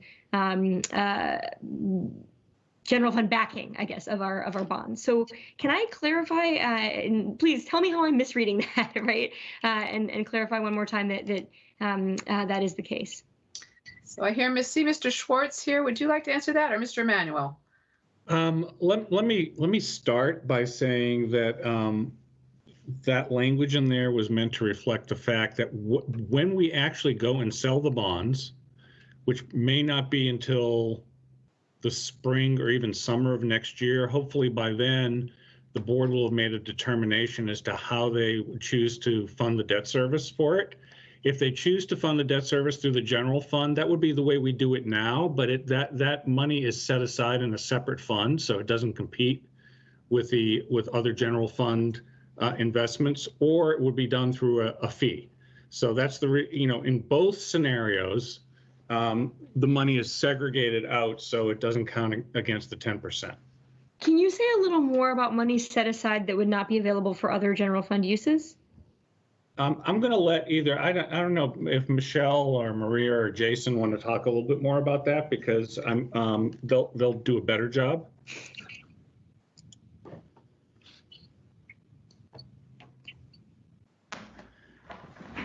Not all at once. Sure. Mark, this is Jason. So this is specific to segregation of funds within the stormwater fund for debt service. So the manager was just describing that if and I think, Mark, I think I'm paraphrasing you, but tell me if I've got this right, that if we opted for general fund money to back the stormwater bonds rather than an increase in the stormwater or the sanitary district tax, then that money would be somehow segregated out from the general fund and unusable for other purposes. So I'm just trying to follow that. Can you tell me a little more about that?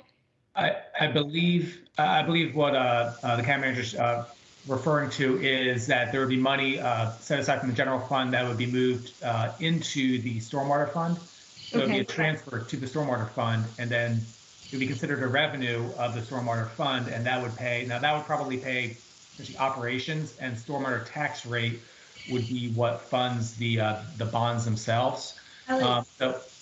Right, it would be a dedicated transfer from the general fund over to the stormwater fund, a certain amount. I think but the original intent or the plan for this bonding is to have the stormwater rate to fully fund the debt. But there are many other options. There are could be there could be a change in the operations and the level of operations in the stormwater fund to make more capacity for the capital program. There's a lot of different ways to achieve this, but the original intent was to have that rate and to keep it completely separated from the general fund so that the bonds themselves would not be relying on the general fund tax rate through the life of the bonds, that it would really just be from that separate rate. Even though they're both on the property tax, it is dedicated towards the stormwater fund. And that intent is not codified in our CIP planning document. It would be codified at the time of what, our 2020 fiscal 22 budget adoption? The transfer of any funding? No, I'm sorry, that you were saying the intent was, and this is very much my intent as well, that these stormwater bonds would be backed by the separate source of funding, i.e. the stormwater tax, and not general fund dollars. It sounds like that maybe that intent isn't codified into the CIP, and so I'm just trying to get a sense of what it is. It is part of the financial policies that we are adding to the CIP, which is that we have certain coverage ratios, and those are meant that as long as the stormwater fund is meeting those coverage ratios once the bonds are issued, and when we do each individual bond sale, that it meets the requirements, and that's actually a slightly higher coverage ratio of 1.35 times. As long as it meets that the revenues coming in meet that that ratio, then the debt will be treated separately in the stormwater fund. So that's part of the intent of adding to those policies. Now we'll keep revisiting that as we move forward. Obviously, I know we're looking at even do we continue with the stormwater tax right now? Is there a fee? Should anything change, we want to reevaluate that the fund will remain self-sufficient moving forward, whether there's debt or not. Thank you. That's really helpful. And I think that's worth really drilling into, because this is the reason that I feel confident adopting these stormwater plans in a CIP that otherwise doesn't make any new investments. If this money that we were investing into these stormwater projects was in competition under that debt ceiling for capacity with schools, with transportation, multimodal investments, with park investments, I would have a little bit more heartburn about it. But I think from that explanation, it's clear it does not. But Mark, you were going to... No, I just... The only thing I wanted to add is if you look at the memorandum on the CIP, if you go to Appendix C, we are proposing changes to the Stormwater Fund financial policies that essentially codify what we just not codify, where the board will adopt it to make it clear exactly what Jason stated. Okay, thanks very much. All right, thank you. I thought I saw Mr. Dorsey with a question, but maybe not. Anybody else have a question? No other questions? I do have a question about dual use, but I didn't want to hog the floor. No, that's Christian. Are you? I keep your hand comes up and down. Are you asking a question, Mr. Dorsey? Yeah, yes, but I can wait. It's not No. burning. So That's all right. We'll come back to Ms. Crystal. Go ahead. Absolutely. Sorry, it's unclear. Who are you recognizing? I'm recognizing you, Mr. Dorsey. Okay, Please. great. Thank you. You have the floor, or the camera, or whatever it is. Whatever the case may be. So, Mr. Emanuel, thanks a lot. If we can go back to the calls concentration map a little bit? Sure. Hopefully Tyler can bring that up.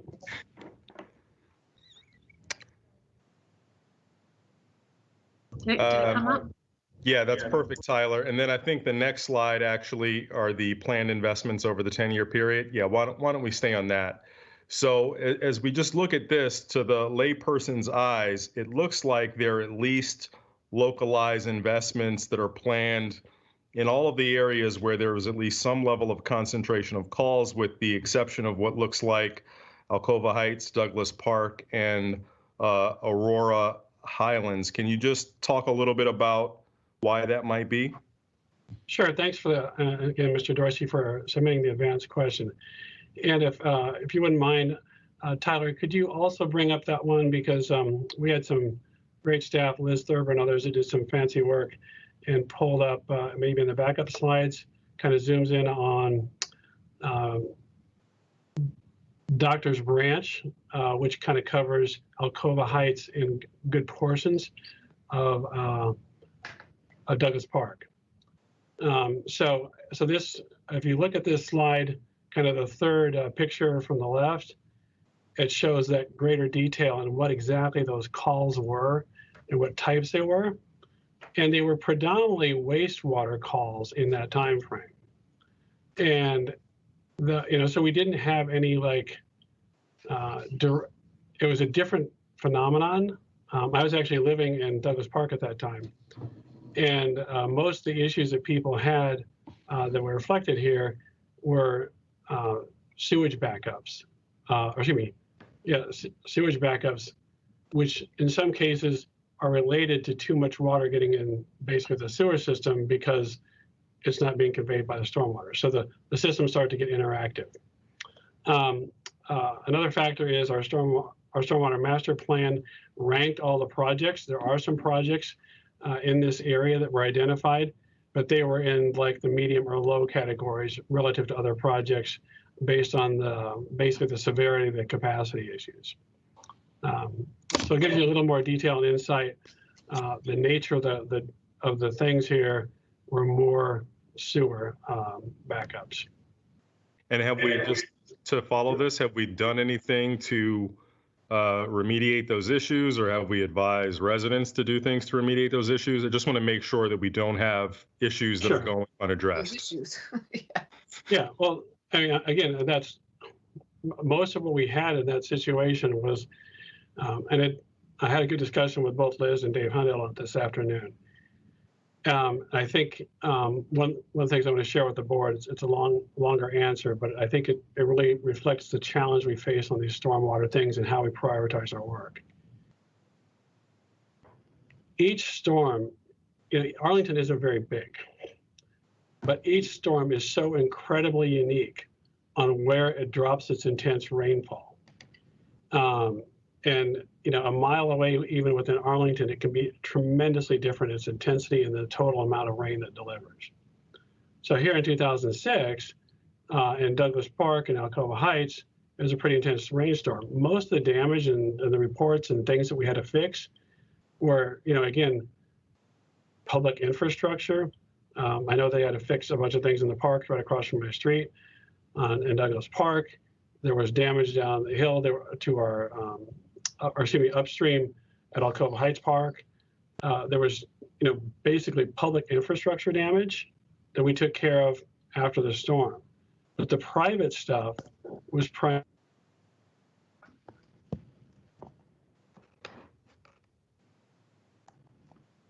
Can other people hear Mr. Manuel? No. Greg, you froze up. The other. Okay, hopefully it can catch up. I didn't touch anything. Yeah, and okay, then great. The other part was, I think that's where we. Yeah, so the other part was where, hopefully you can hear me now. I got a little red triangle on my warning sign. Okay. The other part was where people had, basically limitations within their own homes. Like my home, the area drain at the bottom of the stairs couldn't handle it. And in some people's older home, their area drain flows directly into the sewer. And so all that stuff was basically overwhelming the sewer. So each storm, combination of what's happening each house is kind of what drives the calls. But there's not as clear of a capacity problem within the pipes here as there is in other areas. So I hope that explains that in kind of a long way. Mr. Dorsey, could I follow up quick? So could you talk a little bit about backflow protectors? Because both of my daughters figured out that's what they needed to do there in Douglas Park, all right, and put those in and recommend, but not everybody knows about them and maybe they don't always work. Are we doing something more to help homeowners who are having this problem? Sure, and thanks for bringing that up, because we, as part of our ongoing education efforts, and we did particularly a lot of that last fall, encourage people to do that and explain it, how to get those and how to get your contractor and do things like that. We provided a lot of technical assistance to people after the storm last fall, and those are, of course, private investors. All right, that helps a bit. Thank you. I interrupted. Mr. Dorsey, do you have more questions on this? I've got a few, but I know Ms. Crystal wants to get in, so I'll just ask the easiest one here. Does anyone know how much of our system is currently being served by the 2-year design standard for the pipe? Good question. That's a great question, and we still owe you that answer. It's a harder thing to come up with quickly. We don't have the tip of our fingers. It would require quite a bit of work to figure that out. All right. So I think I see a staff member with a hand up, but I'm not sure if that's the case. Tyler, is Tyler's hand up and she wants to speak? Or is that just? I don't think my hand's up. If it is, it's a mistake. I'm sorry. Okay, there's some hand off to the corner. So somebody interrupt. It might be Mr. DeFerranti. Well, I see his, and I know you want to talk, but there's even another one. So sorry. I think though, Ms. Crystal, you maybe should go next, and then I will get to Mr. DeFerranti because I think you've been waiting. Is that all right? That's fine. I think Mr. Dorsey has more, but we'll come back. Yeah, happy to talk while I'm unmuted, since God knows what will happen when I mute myself again. Right. I just wondered, Mr. Emanuel, we'd actually gotten a late-breaking letter from the Parks and Recreation Commission today that emphasized what I think is really an exciting opportunity that you alluded to very briefly, which was the opportunity for kind of dual-use structures or places. Right. With stormwater, where we might be acquiring land or where there might be parks already that could be home as well to stormwater facilities. Is there any more you can say at this time, or you're really just at the beginning of that work with Parks and Recreation? Well, I think we have a positive relationship with parks already because so much of the park has the natural stream network. We already have a good working relationship, and so we already started talking about those dual use things. In particular, we've had pretty significant conversations in moving forward our design concept in the Smelt Run watershed for a detention structure at Woodstock Park. So that's kind of the direction we're going. I think someone asked a question a few months ago with the Benjamin Banneker investment that Parks was undertaking and whether or not we needed a detention structure there. And the answer was no for that project, we didn't. So it's very localized and individual where our needs overlap. And what about the other way around? Do you foresee any opportunities with small parcel acquisition that we might be pursuing for stormwater use, being able to do some sort of underground of that stormwater use and be able to use the surface, even if it's just a small lot for a pocket park? Absolutely. Jane Rudolph and I also had that discussion in trying to overlap their PSMP and what their needs were and what part of the county, and try to find those sweet spots overlap.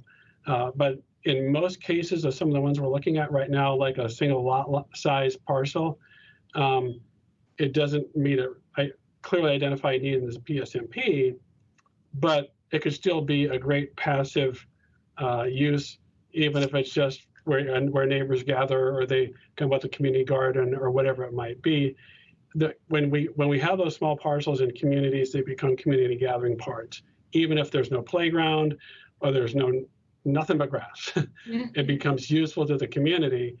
And so we definitely consider it a dual use consideration. That's great. I look forward to seeing that play out. All right. All right. Mr. DeFerranti, you've been waiting patiently. Thank you. Sure. Thank you. First, just to thank you for the equity slide. I think Ms. Crystal's point about, and then the Mark's point that Appendix C's language changes, that's huge for me. That's really critical.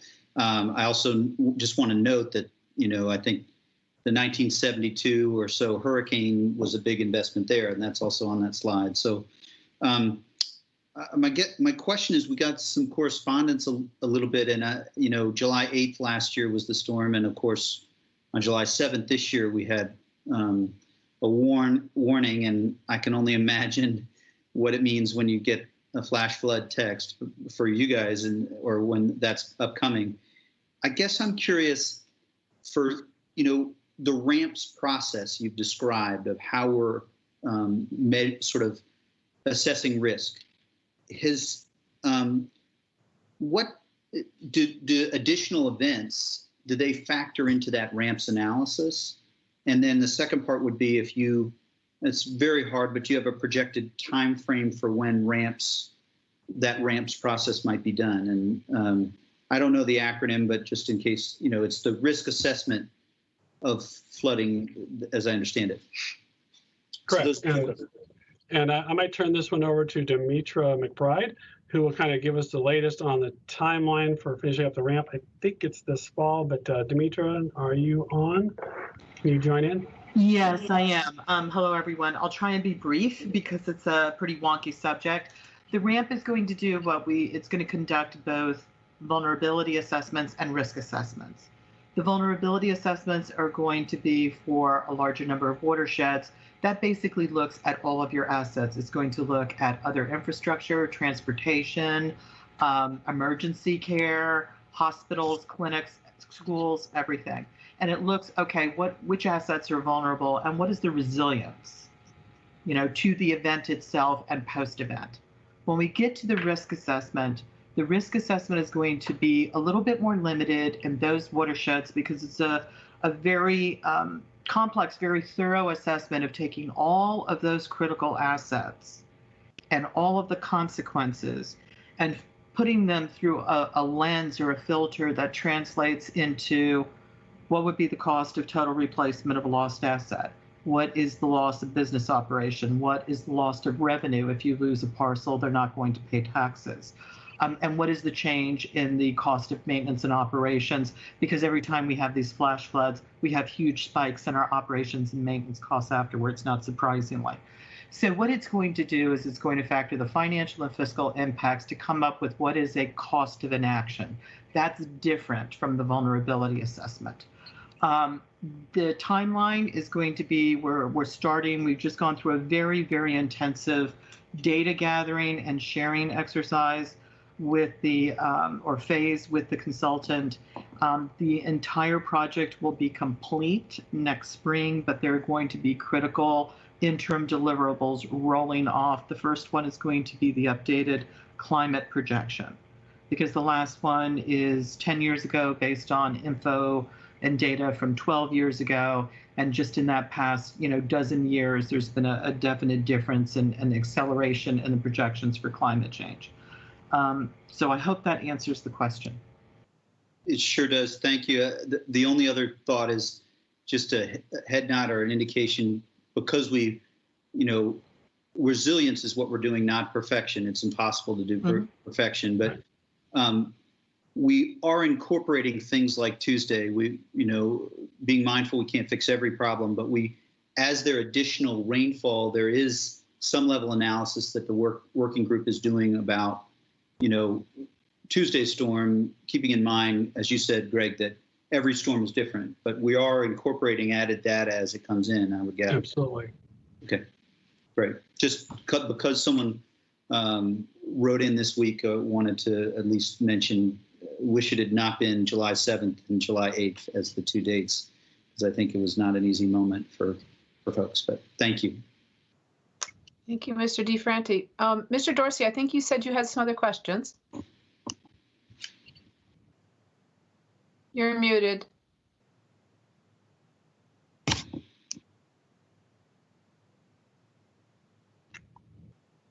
All right, sorry, it's a little bit of a lag with the responsiveness of the mute button. But if Mr. Emanuel could talk a little bit about anything that we may be doing differently in terms of storm drain, clearing, and just general routine maintenance differently today than maybe perhaps before prior storms, I would just love to hear about how we're approaching it. Sure, I think, and maybe Mike can jump on more too, but this has been a challenging area for us to communicate to the community, because a lot of people in the community have concluded that we had a problem with the storm drains blocking when they see them backing up. For example, they think, oh, it must be blocked, therefore it's backing up and it's shooting backwards. But that's not what's happening at all. It's surcharging because of the hydrostatic pressure above that point. And basically it's going backwards because of that. So what we found in our extensive operational investigation after the storm was we didn't have blockage of them. I mean, there was the periodic, thing that, got, released from someone's backyard and got lodged here or there, but we did not have blockage in our system that was significant to cause damage to people's homes or infrastructure. So, and through our routine cleaning, when we go through, we rarely find things, because the way that a good storm system is designed, it's designed to be self-cleaning, basically. We do find occasionally small bits of sediment here or there, but nothing to significantly impede flow. So we actually reduced some of our cleaning frequency because we kept going out and finding nothing. when we lifted up the manholes in some of these locations. So I'd just like to convey my overall impression was we don't have to make big changes because largely the system is self-cleaning and we didn't find evidence of actual blockage. The problem is capacity, and that's a different problem. So perhaps we're talking about a little bit maybe of a public education and conversation that seeing a blocked storm drain or one that's got debris in the front may not necessarily translate into diminished flow once you get on the internals. What we see with our own eyes is only a piece of the story, but not necessarily the actionable part of the story. Exactly right. That's well put. Thank you. Right. Although actionable is a good idea to clear the drain, but other than that, anything else, Mr. Dorsey? Thank you, Madam Chair. No. Okay. Any other questions, Ms. Crystal, Mr. DeFranti? All right. When we are a little late, so I think we'll go ahead and wrap up if that's all right. Mr. Schwartz, did you have something you wanted to say here?